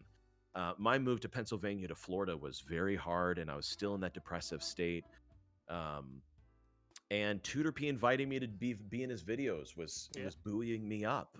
Ethan, you inviting me to play D&D with you was buoying me up. The comments I would get on videos of people being like, Tizzy, I don't know where you are, but I hope you're doing well. And I just want you to know that you mean a lot to me. That is more valuable to me than a lot of things in my life. Yeah. That moment where I was most vulnerable and most scared of my future and what was going on is more valuable to me than I can even articulate. It meant so much to me that there was people there that cared. There were people there that felt the need to reach out, and I would be in a very different place if people had not reached out in that way. And there's, you know, when someone's going through that depressive state and they're depressed and they're having trouble, support is the best thing you could possibly give them. And I am so grateful that I had that, because that helped me work through the issues and continue to work through the issues to this day. You know, it's okay to be in therapy. It's okay to be medicated. If it helps with your mental health, then go for it, you know? Oh, yeah. I'm a big believer in that, and I've found success in that. So that is kind of where I was at when that hiatus. I was very depressed, but I worked through it because I had people to support me both offline and especially online. Oh yeah, it's really nice, you know, when you have that kind of like community, just to give you that, you know, that heads up. And it's great to hear that, you know, your family was with you at every step of the way, and all that stuff, man. But yeah, it's like, I'll be real, like we were all pretty worried. We were, you know, a lot of us were worried, but at least we were, you know, the most we can do as a community is, you know, be there for someone. And that's it shows a lot to, you know, so like hands down to your family, hands down to to your community and everything, everyone there. You know, like by all means, it's just it's something that a lot of people, they take for granted. They take it for granted. I have the that care about best them. community. I've got the best community on YouTube and Twitch. Online, it is forged in fire. I mean, I left for 2 years. For 2 years, I was gone, and I come back, and the cream of the crop is still there. Yeah. Like, it blew my mind when I came back to YouTube and then eventually did Twitch streaming. I could not believe that people were still there, but they stayed. I'm flabbergasted, and I don't even know if I've ever used that word, that people were still there. You know what I mean? Like, it blew my mind. It blew my mind. Yeah, and it's like, just like the fact that when you finally came back for like a small little, like, you know, just your update video on your iPad. You had your iPad out, you were recording the yourself. Little stream. Oh my god. Like the little stream update, and then boom, like what, 30 people came on, and they were like, easily. I was like, they were like, what are you people doing? Everyone was like, oh, are you okay, Tiz? You know, long time, but it's great to see you again and everything. It was, dude, it was nice. Like, even as just someone like for me, like being a viewer on it, it was very heartwarming, and it's you know, like I was so, I'm happy for you, man. Like, I'm happy for you that you have such a great community and all of that. And, you know, mostly the transition, first of all, the transition to Twitch. Can we just say Exit? Exit's the man. That's the man. Exit is literally the man. That's the man. In the middle, got it for you. Literally in the middle of my YouTube stream, he's like, "Hey, bro, this is my best Exit impression. Hey, bro," because he's a bro. Listen, I got you. He sounds nothing like that. I don't know what I'm doing. It sounds like this. No, I'm just kidding. He literally messaged me. He's like, "Hey, the TizziQ username is available on Twitch," and I had lost it years ago. And I was like, oh my gosh, bye, I'm out. I'm going to Twitch. Like, this is where I want to go. And here we are, man. Yeah, man, it's crazy. Yeah, because like just the moment you got quiet on the stream, and then boom, you showed it to us that TizziQ is back, and that dude, Exy's a real one. Exy was the homie. He was the real one at that time, and he still is the real one. Still is, dude. MVP, dude. I met him at Tampa Bay Comic-Con. It was crazy. Working on the video. Don't hate me. Oh yeah.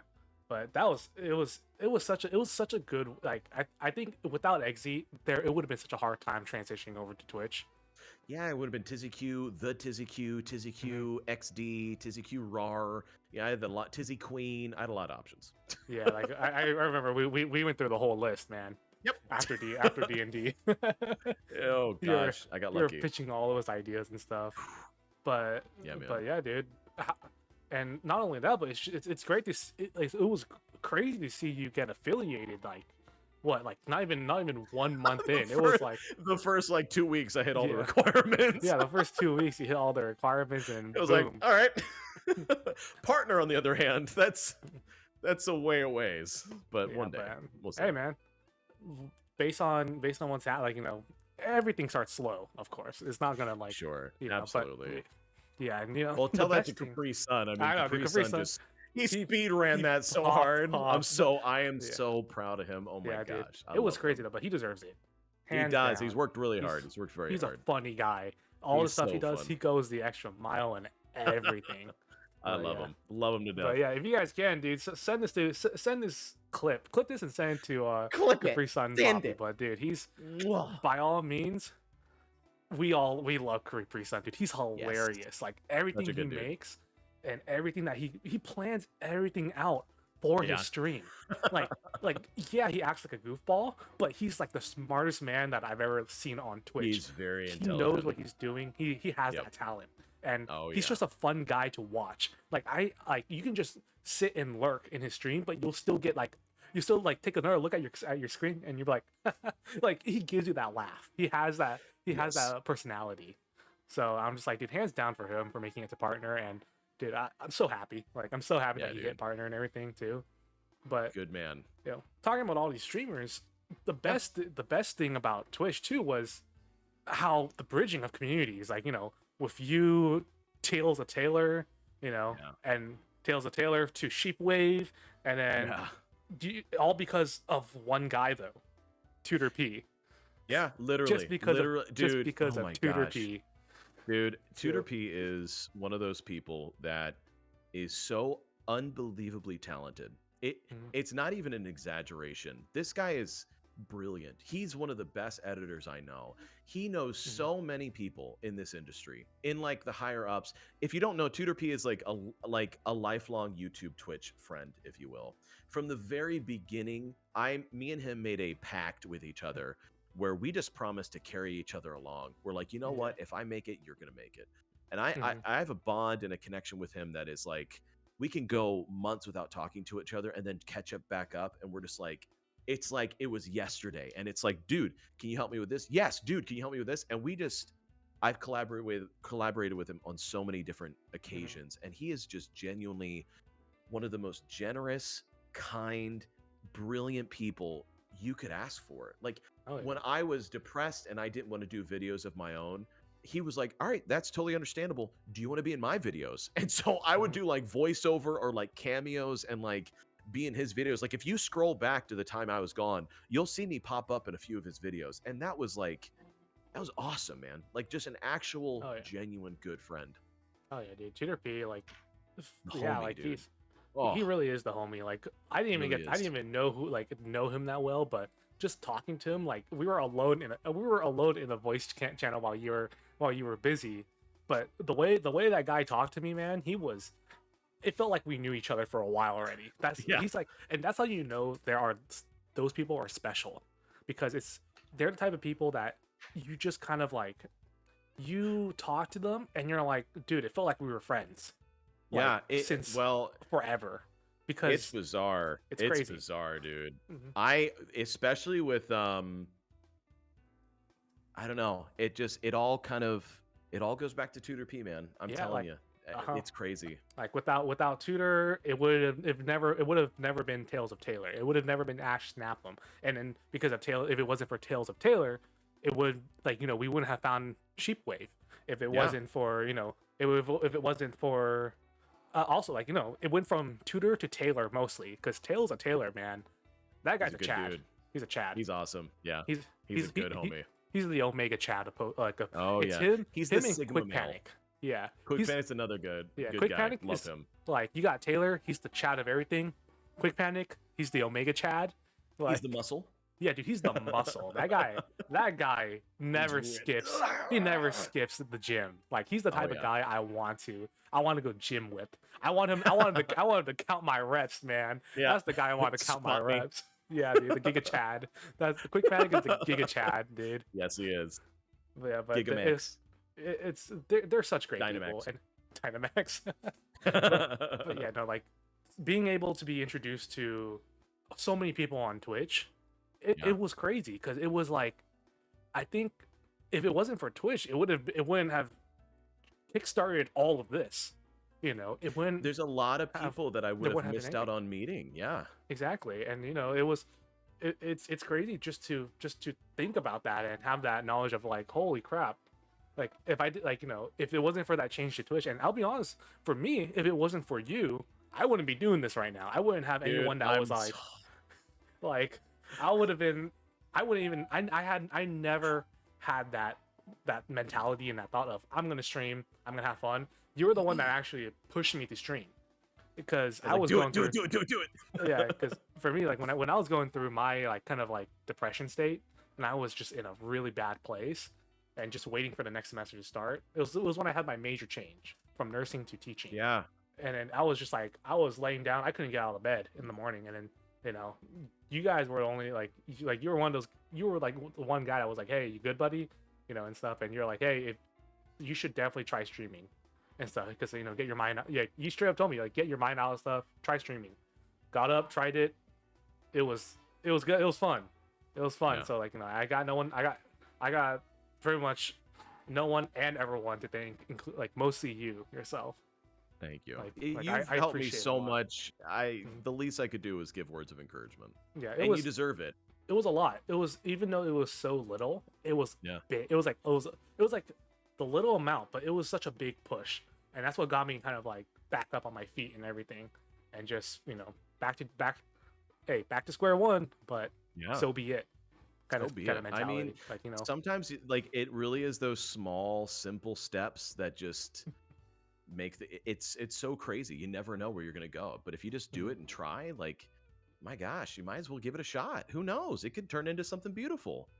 oh yeah, it was crazy because, like, in that, I'll be honest, all of this just because of Twitch. That change, like, you know, if it wasn't for that migration from YouTube to Twitch for you, I don't think it would have been a lot. I mean, I feel like it could have, there was a possibility of it happening, but it would have been so slim compared to it, like, you know, this in this universe where you did it, and then now we have such a big community, and all of a sudden, boom, all of the communities started bridging and bonding together, and some people are like, oh shoot, it was like, you know, that's crazy. Yeah. But yeah, man, Twitch is crazy. Like, I love Twitch, even though I love.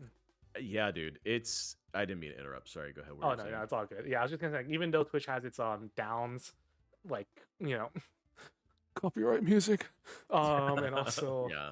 you know, all of it's dumb. Like, hey, you want to promote yourself on Twitch? Pay this money, and you'll be Yeah. like, The boosting. Oh my yeah, the gosh, I could boosting. go off on a tirade about that. Honestly, same.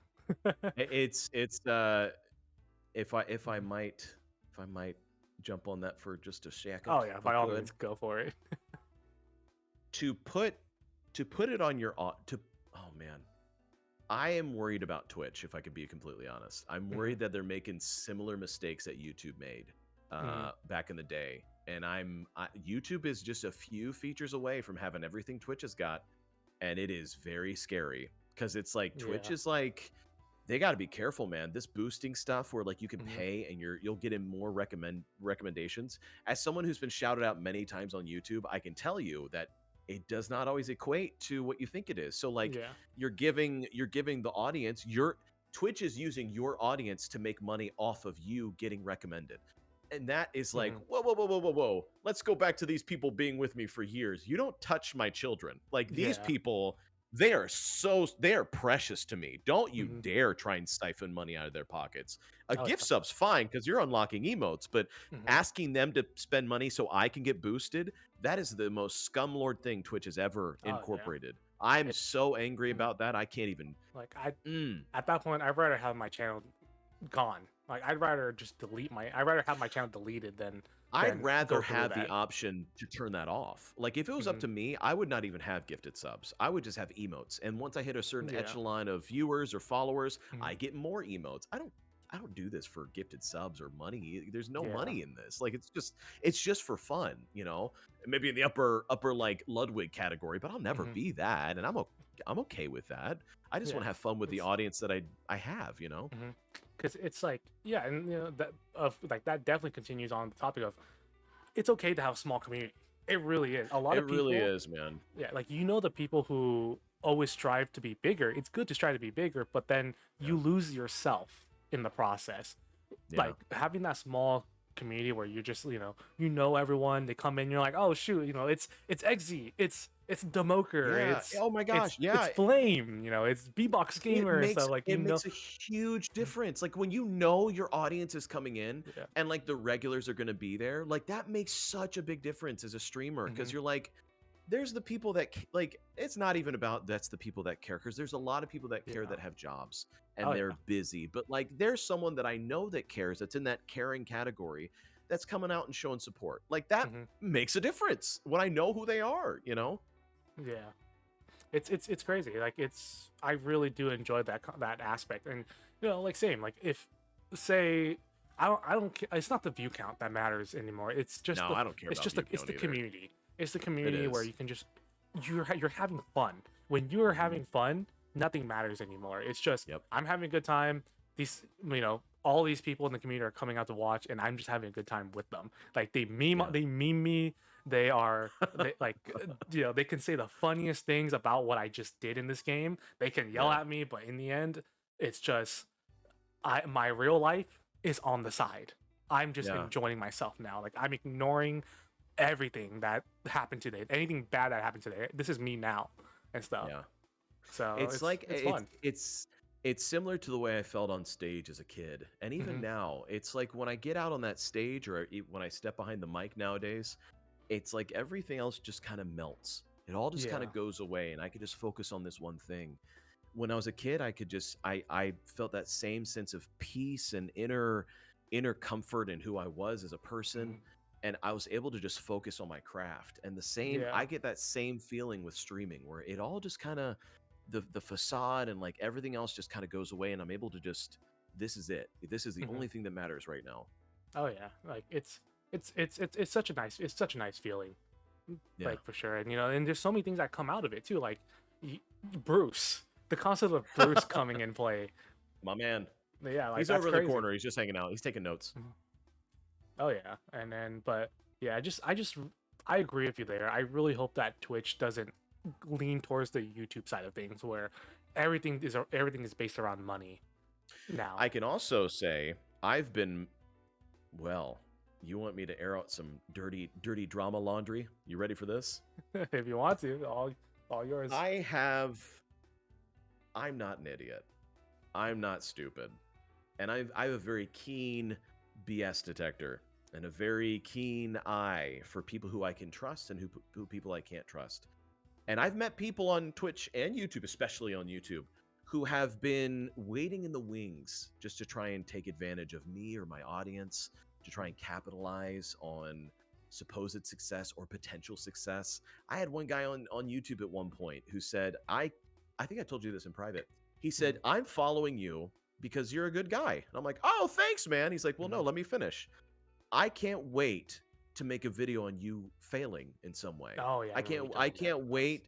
I can't wait to make a video on you doing something wrong and you get canceled. I can't It's wait. And I'm it's like, disgusting.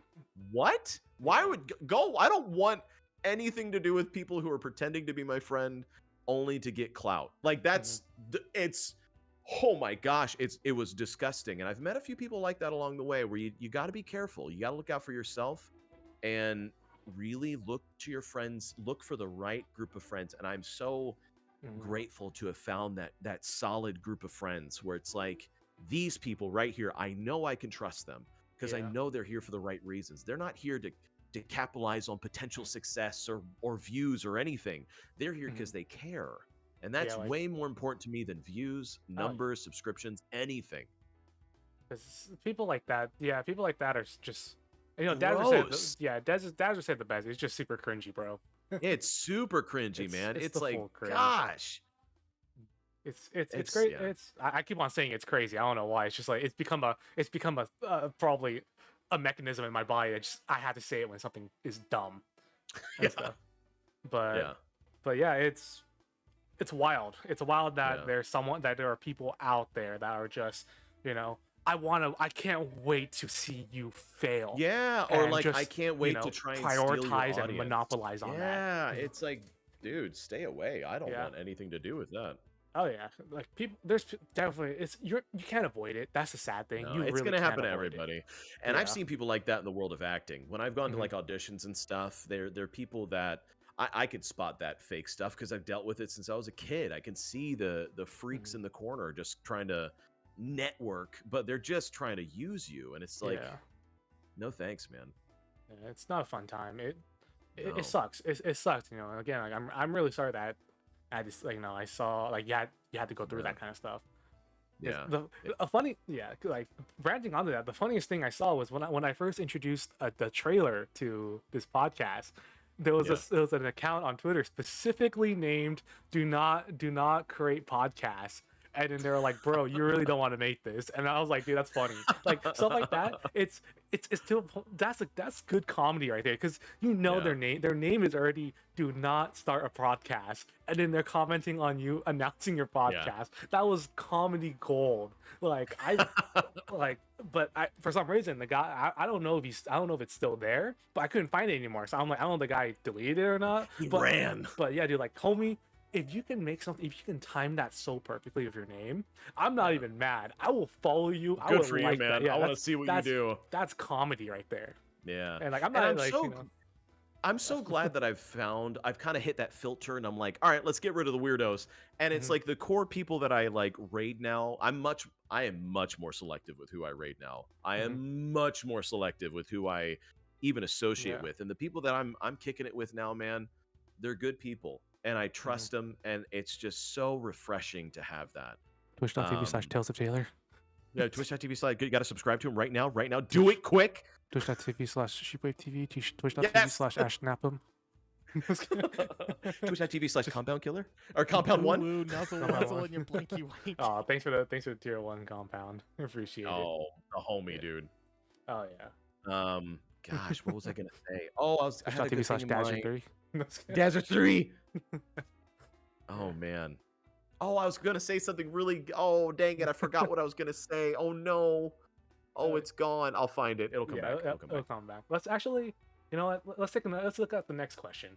Let's do it. I know we went off on. That's okay. On the body pillows, and we might have answered the next question. We'll find out. Well, yeah, I'm gonna take a quick scroll through this and see if there's do it. If there's a good question. Oh, okay. Here's a good one. Oh, for hold on. Is the audio crappy? Someone's saying the audio. What happened to the audio? Oh, the audio for the sub. Never mind. That's weird. I'm not sure. It should have gone off. I heard it go off. Oh no, you're good. Yeah, no, you're good. I think it's just because Sheepwave have to keep saying ooh woo nuzzle wuzzle in my blank. Never mind. So here's a good one for you, Tiz. Okay. 1 hour ago. Oh. What is your dream acting role and why? Oh man. Let me actually think hard about this one, because this is important. My dream acting role and why. If you asked me a few years ago, it would have been the thing that I auditioned for, that I grew my facial hair and my hair out for, that I didn't get. And I would love to talk about that if we have a second. Oh, for sure. Nowadays, I would love to see myself in the voice acting booth at Funimation for some sort of anime or some sort of show as a voice actor. That is my aspirations at the moment. Also, I aspire to be the next Chris Puckett of commentating. He's a legendary Halo commentator, and I would love to be an esports commentator. That's kind of my focus right now. I would love to do that. I just need to get a demo reel and start hitting the pavement. But yeah, my dream role for voiceover is to be the voice of some main character in a Funimation, something on the something up there with like Bleach or Full Metal Alchemist or Dragon Ball Z or Yu-Gi-Oh or like Naruto, you know, Oh yeah. some big show like that. That would be a dream come true. I would do that. I would drop everything in my life to make that happen. That is the absolute dream right now. Oh yeah. Because I know that you've like, you know, blessings to the community, to your community and stuff. You're able to even take a voice acting class with a actual voice actress. Yeah, too. Mary And then- Elizabeth. That was amazing. Oh yeah, because I'll be real with you, you would not shut up about it, which I was so happy when you just kept on talking about it. I'm just like, you know Yeah. what? I'm so happy that he's like he's shining and he just doesn't shut up about Yeah. it, because it was so fun hearing. You're like, Yeah. oh my god, you know, she complimented my voice acting and stuff. And I was did. like, Oh oh my man, I'm happy gosh. for you. To have it come from someone who's at the, like, literally sitting on top of the echelon of voice acting in that, like, this she's at the top and she's staying there, for her to be like, whoa, yeah, you're very good. I was like, it was just this like, you know, my heart was like a hummingbird. It was just, I was like, oh my gosh, I'm gonna melt, you know. Oh yeah, but let's backtrack a little bit. The beard. Well, Yeah. Oh that my one. gosh. Let's talk about that, dude. Yeah. I'm still not super comfortable talking about what the project was, unfortunately. But I Oh, can yeah, that's talk all. around the project. Yeah, that's all good there. I auditioned for the biggest thing of my life. Up to that point. The biggest thing. It was a television show. Let's just put it out there. And I found this audition on my own. There's a massive casting call for it. There were 4 main leading roles that I had the chance to be a part of. And I sent in an audition just like anybody else. I just said, let's do it. I mean, because these types of auditions, you either get it or you'll never hear about it. You either get further into the progress or nothing, you know? And I put a thing in for it, and I got a call back. But it wasn't just a callback. Like, I got a call back being like, hey, I almost said the part. You're up for Billy. It's not actually a character by the name of Billy. I'm using Billy as a filler. You're up for Billy in such and such show. And I'm like, and I called them, and they're like, give us a call when you get the chance. I called them, and I was like, so this is for a callback. They're like, well, no, this is a screen test. And I'm like, I'm sorry, I didn't understand. What did you just say? What was that? They're like, yeah, we're gonna get you. We'll have you in a hotel. You can just drive to set. We'll have you rent a car. We'll pay for your flight, meals, and we'll pay you for your time there. And I'm like, oh my gosh, man. this is real. Like, this is what is happening. There were 3 finalists for each role that they were screen testing. Usually for these types of things, you go through 5 different callbacks just to get to this point. But I went from the initial cattle call to the screen test in a single audition. And they flew me out. I was there for 3 or 4 days. I got paid as an actor for those 3 or 4 days. And we went through auditions, and we went through scenes, and we did scene work with all of the different actors that were there for these roles. And I have never, it was like everything I had done as an actor had peaked. All of the bullying I had endured, all of the name calling, all of the disregarding and the disrespect, it all apexed at this moment where I found myself in front of the very people that could change my life. Yeah. And it was a beautiful inner moment. I had a moment with myself standing in the wings. I was watching my competition do their thing. And it eventually, after like the first day, they made a cut. They cut half the field, where literally everybody, a lot of people got cut. I made the cut, but the 2 people that I was auditioning against, they got cut. So in my head, I'm like, dude, I got the part. But it wasn't the case, because they took one of the guys that was up for this other role and moved it over to be in competition with me for this role. And I was like, I'm facing off against this other guy who's up for this role. And it was intense. It was scary, but just like I described earlier, it's like I found my center. All of my training with relaxation and auditioning technique, it all came into this one moment. And I walked onto that set, cameras rolling, lights up and everything. There's like 30 people behind the camera watching, and it was like it was my anime nationals moment. Like it was Yeah. my anime arc. Like this is everything I've trained for Oh, right here. Like this is it. I had been going to the gym twice a Mhm. day. I'd been working out like crazy. I've been like growing my hair out and my beard out. Like I was ready, dude. And I gave I've never performed better. Like I gave the audition of my life. And it was such a I felt so good afterwards. I went up to my hotel room and I called my parents and I'm sitting down Mhm. on the ground. I'm just crying. I'm just absolutely crying cuz like all the adrenaline that I was feeling and all the stress of just being in this environment had finally just apexed and I just finally thankfully broke in front of nobody and I just was sitting on the ground weeping. I was just talking to my dad and how about how happy I was and Yeah. how hard I've worked and just all the auditions they've taken me to, and it led to this moment in my life. It was like that It was spiritual just moment, right? Like you just. it was so much. Yeah, dude, it Mhm. was so I'm gonna hold that with me the rest of my life. If I never act again, I had my moment in the spotlight of Yeah. just I stood in front of people who had the chance to save my life and to change my life. Mhm. And man, I ended up not getting the part, but I know that it wasn't because I wasn't good enough. It was never a case of, oh well, the other guy was just better. We both had equal resumes. We both who knows what he had been through to get to that point for this Yeah. role. Um, but it just I walk away from that with my head held high. It hurt. It definitely hurt. I Yeah. put so many eggs in that basket and they all got broken. But in retrospect, having a little bit of time to reflect on it, it has been such a brilliant teacher for me of how to handle rejection and Mhm. how to do what you love and just to say, you know what, you can go big places if you just put your mind to it. And yeah, it made me think about my family and like the struggles of pursuing acting. When I was a kid, everybody said to me, my acting teacher, my vocal coach and like my choir teacher was like, "You're taking up acting classes?" Like my sisters had already started to stop doing it, but they were like, "What are you doing?" Like I remember my choir teacher, Mr. Crawford. I hope you're watching. You're not, but I hope you are. He said specifically Clip it to to me, he's him. like, Clip it to "Don't, him. yeah, clip it and send it Clip it to and him." No, send it to him.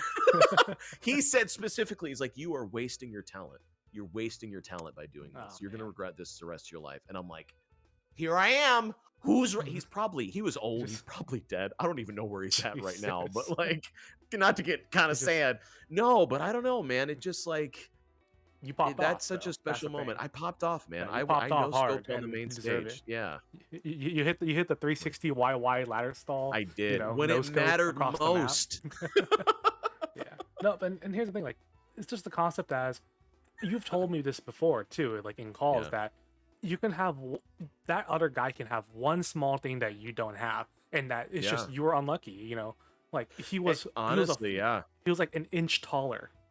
That's why I he was got the taller part. than everybody there, and the main Mhm. guy was supposed to be tall, and Yeah. I'm taller than the main guy. I was like a support. I was basically, if we're looking at like like the Lord of the Rings as an example, you know, like Hmm. the four hobbits, I would have been like one of the four hobbits in comparison to like importance to the story Yeah. of this thing. Like I was basically like Pippin or Merry or Sam. I wasn't Frodo, but I was one of those main hobbits where it was like, this is crucial to the story, you know. And it could have, you know, my character needed to be shorter than Frodo, but I Hmm. was taller than Frodo. So I'm Okay. thinking that's why I didn't get it, Hmm. because I'm 6 foot and I am 6 foot. Lena. Yeah. Just kidding. He's a 5'2" queen. No.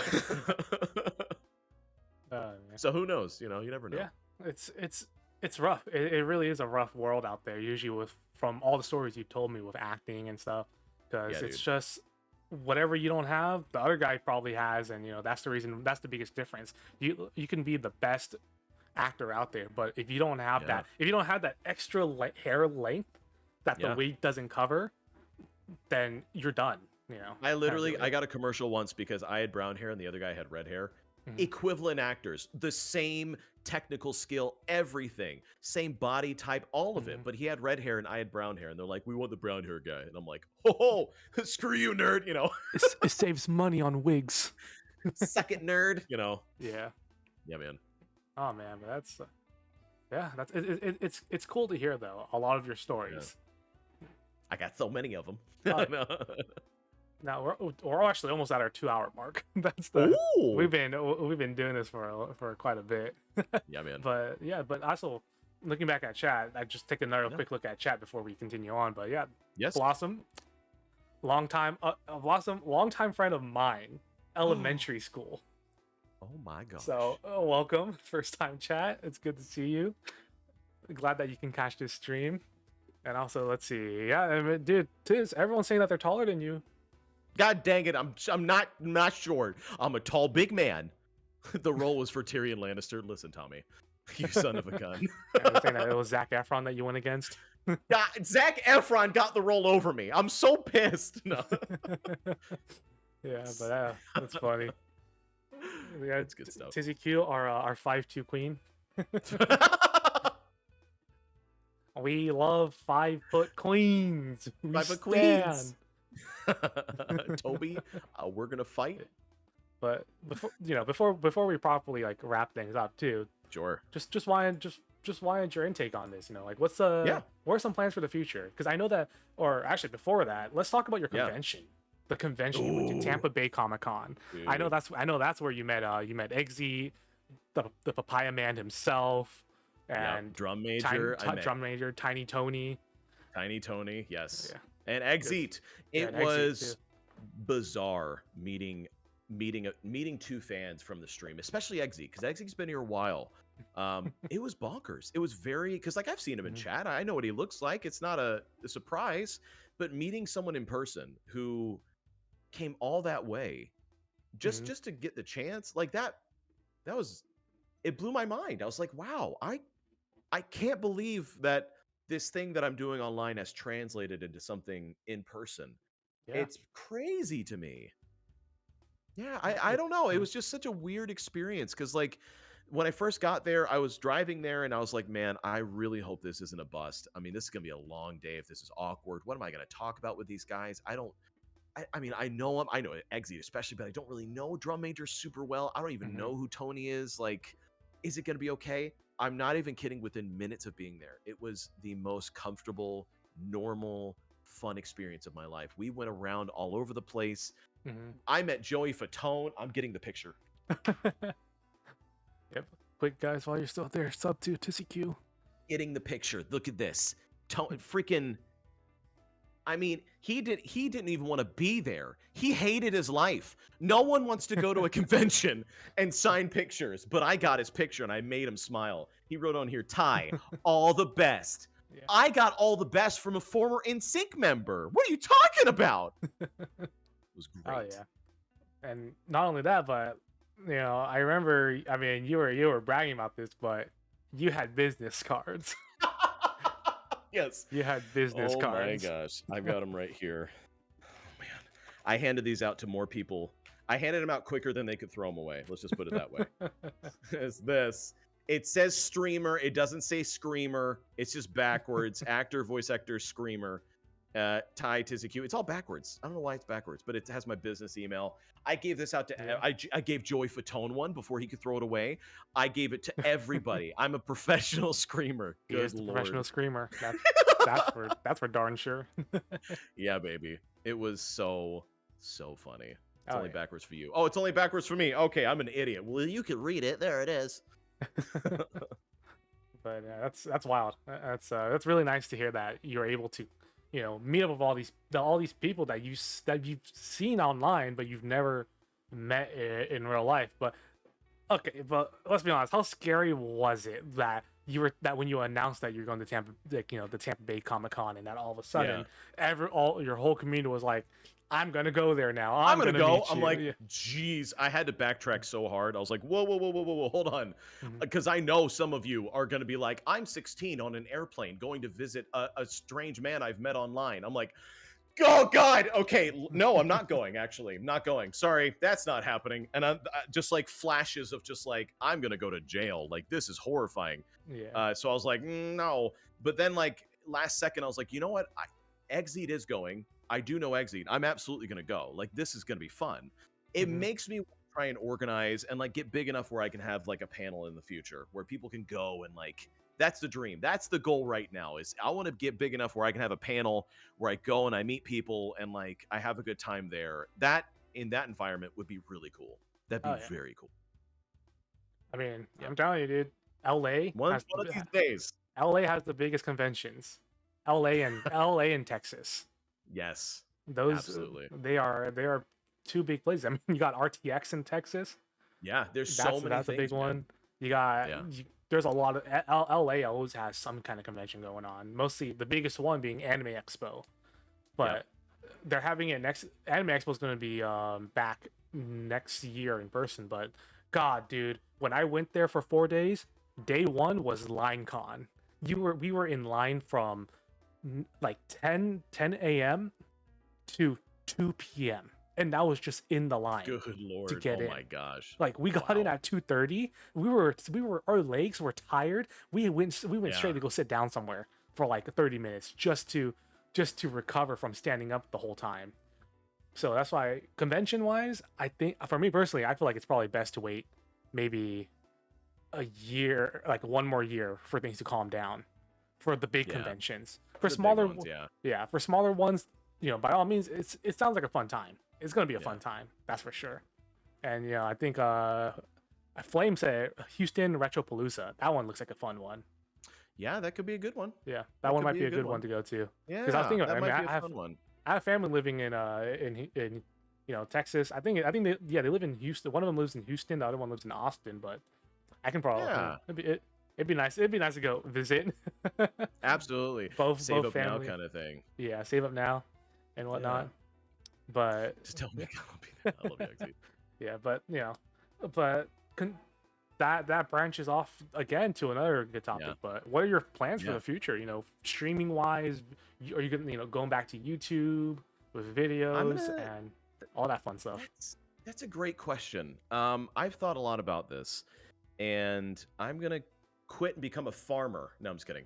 There's an announcement right there. You heard them. Announcement. Dropped it right now. Put it on. Clip it. Send it. It's grow finalized. Beats. It's finalized. No, I'm gonna stay on Twitch. I'm gonna stay on Twitch for a while. I want to make YouTube videos occasionally, but I want them to be more long form. I gain a lot of inspiration from Bo Burnham in a lot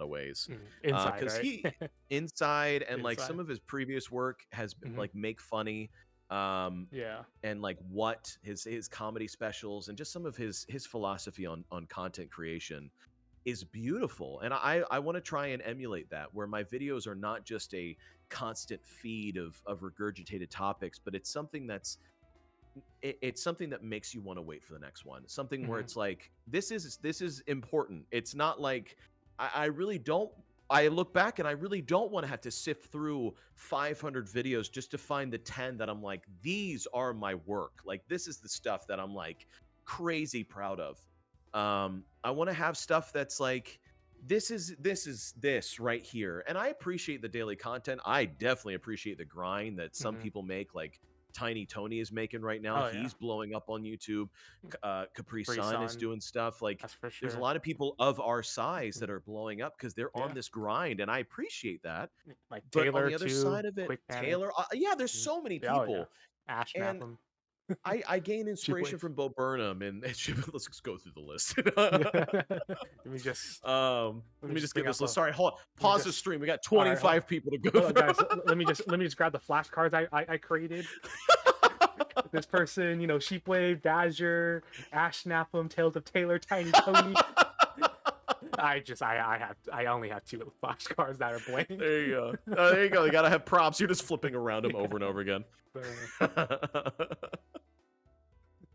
was I saying? Oh yeah, Twitch. To kind of circle back to that, Bo Burnham's been a big inspiration for that, because I want to go with Twitch more. My biggest focus right now is looking on how to expand into not only esport commentary, but also still to do the same like fun streams that I do. I also really want to get involved in charity. I said this on stream, but if I could be, I think a big aspiration is to be big enough where I could do Make-A-Wish. I could do charity drives. I could do charity streams where I raise money for kids who are sick or who have cancer. I can't think of a better way to spend my time than to give to others in that way, and to have fun while doing it. And to my genuine philosophy on Twitch is to have a good time, is to make people laugh and to help people escape for even just a little bit of whatever they're going through. That is genuinely my entire goal on Twitch, and on content creation altogether. Bo Burnham has a line in one of his in his special Make Happy where he says, and laugh as he attempts to give you what he cannot give himself. Of just this laughter. I'm still, I struggle with depression every day. I have horrible anxiety, and sometimes it's hard for me to laugh, but I find a cathartic pleasure and a joy in making others laugh, and to find ways to get someone to even crack just a little bit and to help them feel happy and welcome. That is my way of kind of giving back. And it's important to me, and that's my motivating factor, is to help others. And it's nice to be nice. That is really the motto of my channel, and that's what I want to perpetuate that on Twitch and across the internet. It really, I mean, the nice to be nice thing has really grown too. Like not just on your community, but on a lot of people, like when they say it too, they're like, it's catchy. The nice to be nice. It's a catchy ring, and it's the nice, it's nice. That's the main thing about it. And it's, all the stuff that you have planned and the charity stuff that you want to do, it's very admirable. Too. And I'm excited for it. I really am. And when that comes along, hopefully we can get all the donations, because there's a lot of people out there that we don't know, that don't have what we have.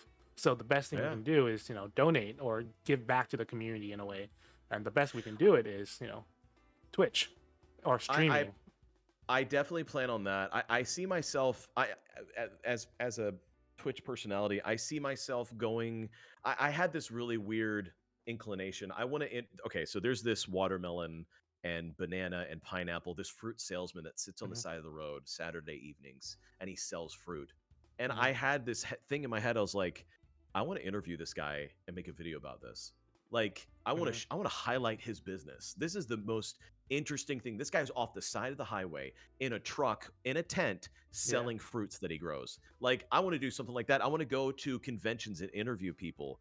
I want to be able to be a host of special events. I think my personality and my talents lend myself to making others shine in a way that is not condescending. It doesn't put them down, but it builds them up, and it makes them look good, and it makes them helps them. I think maybe even similar to like a late night show kind of thing of like of Twitch. I don't know if I could do something like that, or on YouTube. That'd be a lot of fun. That'd be really fun. That'd be really nice. Spitballing. I don't know. Oh yeah, but I'm excited for stuff like that to come out on your end for sure. But those are some. Those a lot. It's a lot of good ideas to. A lot of good ideas, and I'm in the works of kind of getting some of this stuff going. So keep an eye out. I got some really cool plans coming up. So before we end off, let's get through maybe a few more questions. Yeah, let's do it, man. Because we only got through 2. Let's mow down these before we end it off. So next one, let's see. Here's another good one. Do you prefer YouTube content creation or Twitch content creation? Oh man, they both have their perks. I love streaming on Twitch. I gotta be honest, having that live atmosphere is where I thrive. Just from my experience of being an actor and like being on stage and stuff, being in front of an audience, it fuels me, and it is a beautiful experience for me personally. So I like Twitch, I think, a lot more than I like YouTube personally. And of course, you're more intimate with your viewers than chat in a way. That's for sure. You can reach out and touch in a way that is much more personal, much more live and interactive. Yeah. And then let's see, next one. Bro, Tizzy, who's your favorite sheep-based band and non-sheep-based band? Anonymous. Oh my gosh. I don't know who asked that. Who could it have been? Could have been 23 viewers in chat. It's one of you guys, I swear. It's one of you people. So I love Sheepwave. Sheepwave is a homie. He's a fantastic streamer, an amazing artist. My gosh, I love him to death. I also love, oh man, what are some bands that I love? I love 21 Pilots. I love, oh my gosh, Riley Ritchie is one that I love. He played Grey Worm on Game of Thrones. Oh my gosh, I love Paramore. I love, oh gosh, there's so many things. I'm not saying Imagine Dragons, Lipsy. Are you insane? Nickelback. Nickelback, Shell City. Patrick. Yeah, man. I don't know. There's a lot of bands that I love. I love Post Malone. I love Mhm. Kendrick Lamar. I think his music's beautiful and just poignant and just Mhm. poetic. Some of Kanye West stuff is also just brilliant. Mhm. I can't help but just be appreciative of his new album where he's essentially grieving the loss of his mother. Some of you Mhm. probably didn't see this coming, but yeah, Yeah. I'm into rap. Uh, Rap hits me in a different way that I can't understand. oh yeah. I don't know. If you really want a good rap artist, Tyler the Creator and Childish Oh, Gambino, they are they are good. They are very. It's like it's like being on a trip without having to take the drug. yeah. That's the It's like best. being That's the on best way to. our trip in our favorite rocket ship. Let me tell you. Yeah. All right. Going through the sky. Sorry. And I got And gone. copyright strike. All right.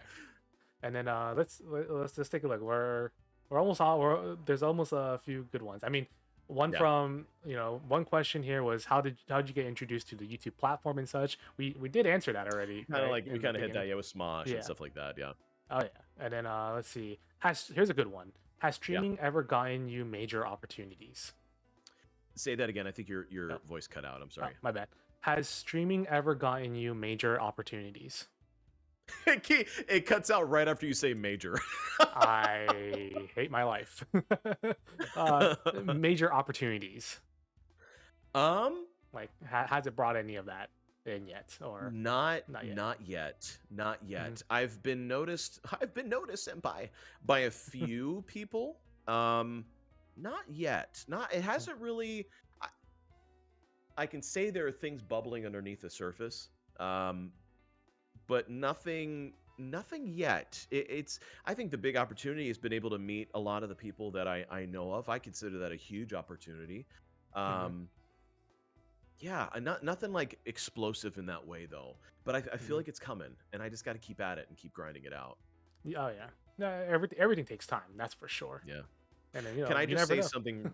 Can I say something random that is not going to make any sense, but the person who hears it is going to be like, "What are you talking about?" Sheepwave.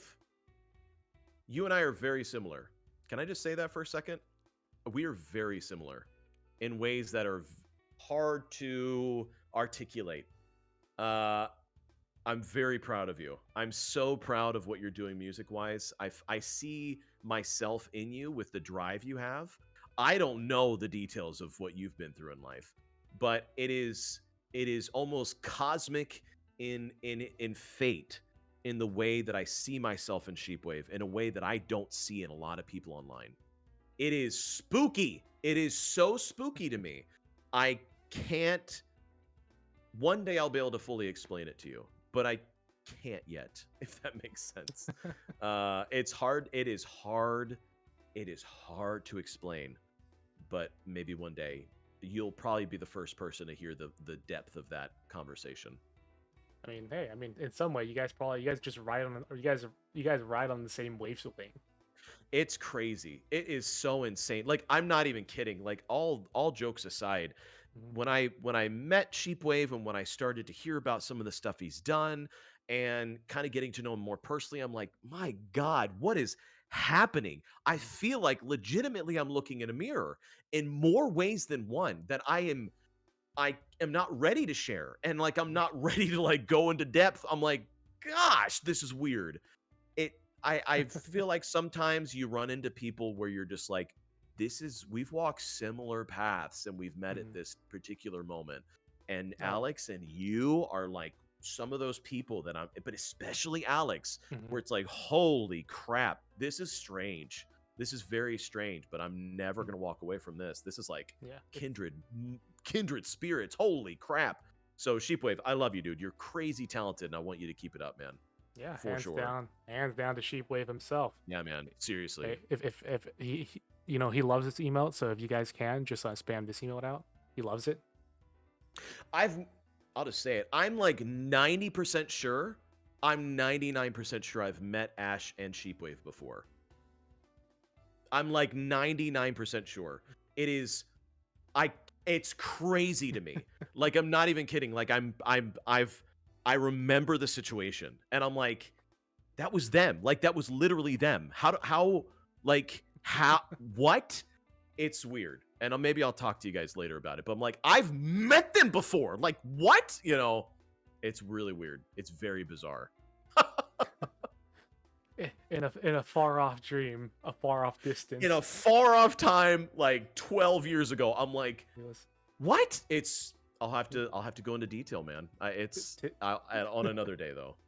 Tiz was like the exact opening of Kingdom Hearts 1. Is this a dream or is this all for real? Yeah, dude. It's like, huh? Really strange stuff, man. So, yeah, dude. I think we got time for one more question. Let's do it. To answer. Let's see. You know what? Let's see. I need to find a good one. There's a few. Yeah. There's a few more in here, but I really need to find one that's just, you know, it's a good ender. Yeah. Let's see. Okay. Here's one. What is the most embarrassing thing that's happened to you in school? In school? Yeah, oh my gosh, this is so easy. End it off on this one. Yes. Okay. I was in third grade. Yeah. Third grade. It was the most embarrassing moment of my life. So in the third grade, the bathrooms were in the same room as the classroom. So you didn't go in the hallway. You just went in there to use the restroom and do your business. There was a kid that went in there for an hour. Somehow he escaped the classroom and sat in the bathroom for an hour. And TizziQ, had to use the bathroom. It was a number 1. Thank goodness it wasn't number 2 through 4. And number 4 is vomiting. Number 3 is diarrhea. I had to go pee so bad. I was a third grader. What do you want from me, man? Sitting there, and I'm like, this is horror. This is my nightmare. And I'm like, oh my gosh, I'm doing the ants in the pants dance. The bell rings, school ends, and this absolute little gremlin, absolute horrible gremlin, steps out. He kind of, all right, he took a nap or something. He slowly gets out of the bathroom. I run in there. And back in the 90s, you wore hoodies around your waist. You tied them around your waist. That was just what you did. I ran in there, and before I could take my pants off and undo the zipper, I had already started going in my pants. Oh. I wet my pants. I had been waiting so long. Imagine drinking a gallon of water like a moron. This is the age where I'm like drinking lots of water because I'm warming up for like vocal lessons and like going to other stuff like singing. Like you got to drink a lot of water, keep the things ready, you know. Mm-hmm. And I peed my pants in that bathroom. I mean, this was like all over myself. And I stood there and I'm like, oh my gosh, I don't know what I'm going to do. This is the end of the classroom. My parents have to pick me up. I'm livid. And I was like, what am I going to do? And then I looked down. I was 8, mind you. I was an 8-year-old kid. This would happen yesterday, actually. I was at work. No. Oh, first time? Are you too? First time? First time. Just wet my pants. Mom, help me out. Pick me up. I'm scared. But I was third grade. It was so bad, dude. And it's like, I didn't wet my pants just like, you know what I mean? It was like horrifying. And so I was like, what am I going to do? Oh my gosh, I've got the hoodie. So I turn the hoodie around and I tie it like an apron. So it's covering the part where I absolutely like wet my pants, and it went all the way down to my ankles. Like it was everywhere. This is a horrible way to end your stream. I'm so sorry. That was great. And so I walked. Too. Oh my gosh, I have one that's really bad. Oh, perfect. Yeah. I literally the share. Hoodie came in clutch. I've been. Oh my gosh, it came in clutch. I walked to the room, but my dad was late to pick me up. He was an hour late. So I had to sit there in the back. Everyone's trying to talk to me like, Ty, come here, show you something. And I'm just sitting there crying, and I'm like, go away. Don't get close to me. I reek of urine. And I waited, and I eventually got to the car. My dad's like, did you pee your pants? And I'm like, yes, I did. Where were you? Oh, no. And I eventually got home and changed, and nobody really made a big fuss about it. That's the age where people are like, here's this one difference about you we're going to remind you about for the rest of the year. And I was thankfully not the kid. I was not the PP Tizzy. I was not the PP boy. Thank goodness. He wasn't Tizzy. He wasn't Tizzy P. He wasn't Tizzy P. That's why I don't have Tizzy P, people. It's got to be TizziQ. That's why Tizzy P now has a whole new meaning. Congratulations. There we go. Nah, dude. We're on a similar boat, but for me, it was when I first discovered I was lactose intolerant. Oh no! It was bad because it was fine. I was having my normal day. Lunch kicked in. You get to choose Oh my between. gosh. They had 3 different types of milk. There was regular milk, there was chocolate milk, and there was strawberry milk. I'm like, yo, strawberry milk, Pog Jam. Oh, I didn't say Pog Jam Yeah. because I didn't know what the hell that meant at the time. Box Jam. But I was like, oh heck yeah, brother! I grabbed it, down the whole thing. I was playing in the middle of the playground, and I was like, why does my stomach hurt all of a sudden? And then the bell rings. So kind of like the same situation. The bell rings and we have to go line up, and my stomach was killing me. I asked the teacher, can I go use the restroom? They're like, why didn't you go during during lunch, your lunch recess? Because I'm just Absolute like, jerk. I didn't have to go, you know. But then she's like, no, you're gonna, if you want to go right now, I'm gonna have you turn your card. And that card is like, you know what, the color cards, the green, the yellow, and the red. Oh And then, no. yeah, for me being a child, I was terrified. I'm like, I don't want to change my card color. So I sat No! there, and then I was like, I gotta go as a kid. So I held it in, and all of a sudden, a kid, I still remember this. A little girl, like 3 chairs away from me, was, ew, it stinks like poop over here. And this was me. This Oh was my me in gosh. 1st grade. I just sat there, like stiff, like my stomach was in pain. I'm just like, I'm not gonna make a move. I'm not gonna make a sound. And then, like, you know, other guy next to me was all like, yeah, it stinks over here too. And I'm just Oh my I'm like, gosh. oh no, like Oh it's just no. you're too scared to say a thing. Let's just say I went home and I cried to my parents saying that I had an accident in my I'll pull pants. my pants. And that's when they found out, oh, Ethan's lactose intolerant. Oh no. And that was the rough first time of me learning about my lactose intolerancy. I was happy that no one knew. They just said that it stank like poop Thankfully, you dodged the in the bullet. back of the classroom. I dodged that bullet, and if, let's just say, if someone, if one kid was like pointed over, It would have been it. teacher, You would have Ethan to pooped his change pants. schools. I would have had to transfer. I was Done. ready to just transfer schools there. I'm like, if someone calls me out, I would have cried on the spot. Like I was on the verge of tears, like because you know you're a kid, you don't know what's going on. You're like, all I know is I pooped myself. You know, and you know, you can't blame a kid for doing that. Because No, especially as kids. Like, come it's a on. kid. Yeah, Oh, so it's man. it's just like, oh man, dude, I was ready to start crying and just ready to transfer schools at that point if I was called out. But yeah, that was like the most embarrassing thing that's happened to me. It's the one thing in 1st grade that I vividly remember. Dude, it was bad. It's tough stuff, man. Yeah, It kids is are mean tough too. stuff. Kids are mean Kids without suck. trying to. Kids are the worst. Mhm. They're just terrible human beings, man. Oh Oh, yeah. gosh. But yeah. Oh man, dude, we've been going on for 2 hours and almost 2 30 hours, minutes. man. 2 hours and some change. Yeah. Can I give some closing remarks to this presidential debate? No, my theory is always correct, and I will always remain correct. No, I'm joking. No, but wait a minute. I'm joking, but yeah. So, yeah, dude, I really do appreciate you coming on for the first episode, and Thank you for having me. Pretty much everyone in the chat right now, all the viewers that are either that came in, had to go, or still here, or lurking. You guys are wild, and I appreciate all of you guys right now too. And yeah, I've been looking at chat, and also Sophia, if you're still there, I saw what you wanted me to say, but I need an adult. I just never got the time to say. Yeah, but you know, Tiz, anything you want to say too before we end it off? Like, where can we find you? What's going on? What do you have in your head? Find me on twitch.tv/TizziQ. You can follow me. I stream Monday, Wednesday, Fridays right now. I'm gonna probably switch that up. I kind of stream whenever at the moment.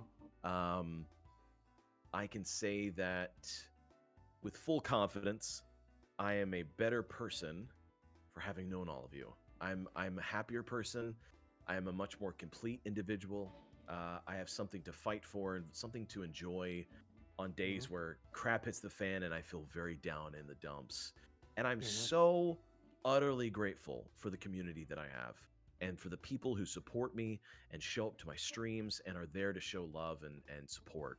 It means the world to me. And I'd be a much different person if I had known all of y'all. So thank you thank you. Look at the beautiful things we're able to do and just to be a part of. And I can tell you, if you stick with me, we've got some really cool things that we're going to come around to do, because it's nice to be nice, and you all are so nice to me. And I sometimes wonder what I did to deserve the support and the love that I get, but I am so grateful for it, and I do not take it for granted, and I never will.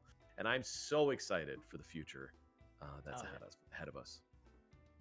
Yeah, and then yeah, let me we this just one quick announcement. The video will go live soon on YouTube, because I was actually able to make a YouTube account for the podcast, and let me share it to you guys on stream. Everybody subscribe to it. Right here.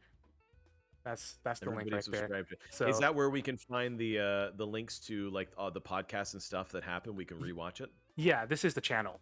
This is the channel Nice. link. So yeah, and then let me know too. Let me know if it links to some kind of weird, thing. I'm getting 'cause- rickrolled. Yeah, it shouldn't though. It shouldn't. This was exactly what I just copied and pasted right now. But Yeah, man. To everyone here, I'm glad you guys can all make it. It was fun, and hopefully the community can get to see Tizzy more. As Tizzy, they get to see Tizzy more as Ty, instead of that one streamer that screams every 5 seconds. It's not too different from my actual personality, but it's still a lot of fun to do. Yeah, no, but again, glad to have you on here for the first episode, Tiz. I really Thank you do for having appreciate me. it. And you know what? Let's do something that you are well known for. Yeah. After party, no, I'm joking. After party boy. It's time for nice to be nice on here. Nice to be That's nice, for sure. baby. Let's see who's on right now. I think Taylor might be on. Tales of Taylor. We can. Let's can do check it. my Yeah, news. of course. Yeah. That'd be the perfect way to end the stream. Yeah. Let's raid the boy. And when I can, I will soon hopefully announce the new guests for. It's going to be a bi-weekly thing. That's the one thing I also want to say. Nice. I'm going to try to make this podcast a bi-weekly thing, and I will let you guys know soon before the next episode who the next guest is. But the most I can do is why. But the most I can do now is just let you guys know that it will be a bi-weekly thing, and if I can get, I already have a list. I'll be honest too. I already have a list of some people who have agreed, but I just need to solidify a date with them. So let's go ahead and hit Taylor up with a raid, and Tales of Taylor. But yeah, Thanks everybody for watching. Yeah, I appreciate all you guys. It's an honor having you on, and let me go ahead and get the raid started. But thank you so much, guys, for stopping by on the first episode. It means a lot. It really does. But it doesn't mean as much as the Mets, baby. The Mets, let's go. The Mets, let's get it on both our hats. Baby. Oh my gosh. Oh the my god, dude. Mets! I love cricket. I'm going to get canceled. Alrighty. Oh guys have my a good one. gosh. Bye, guys. See y'all later. Catch you guys later. See ya.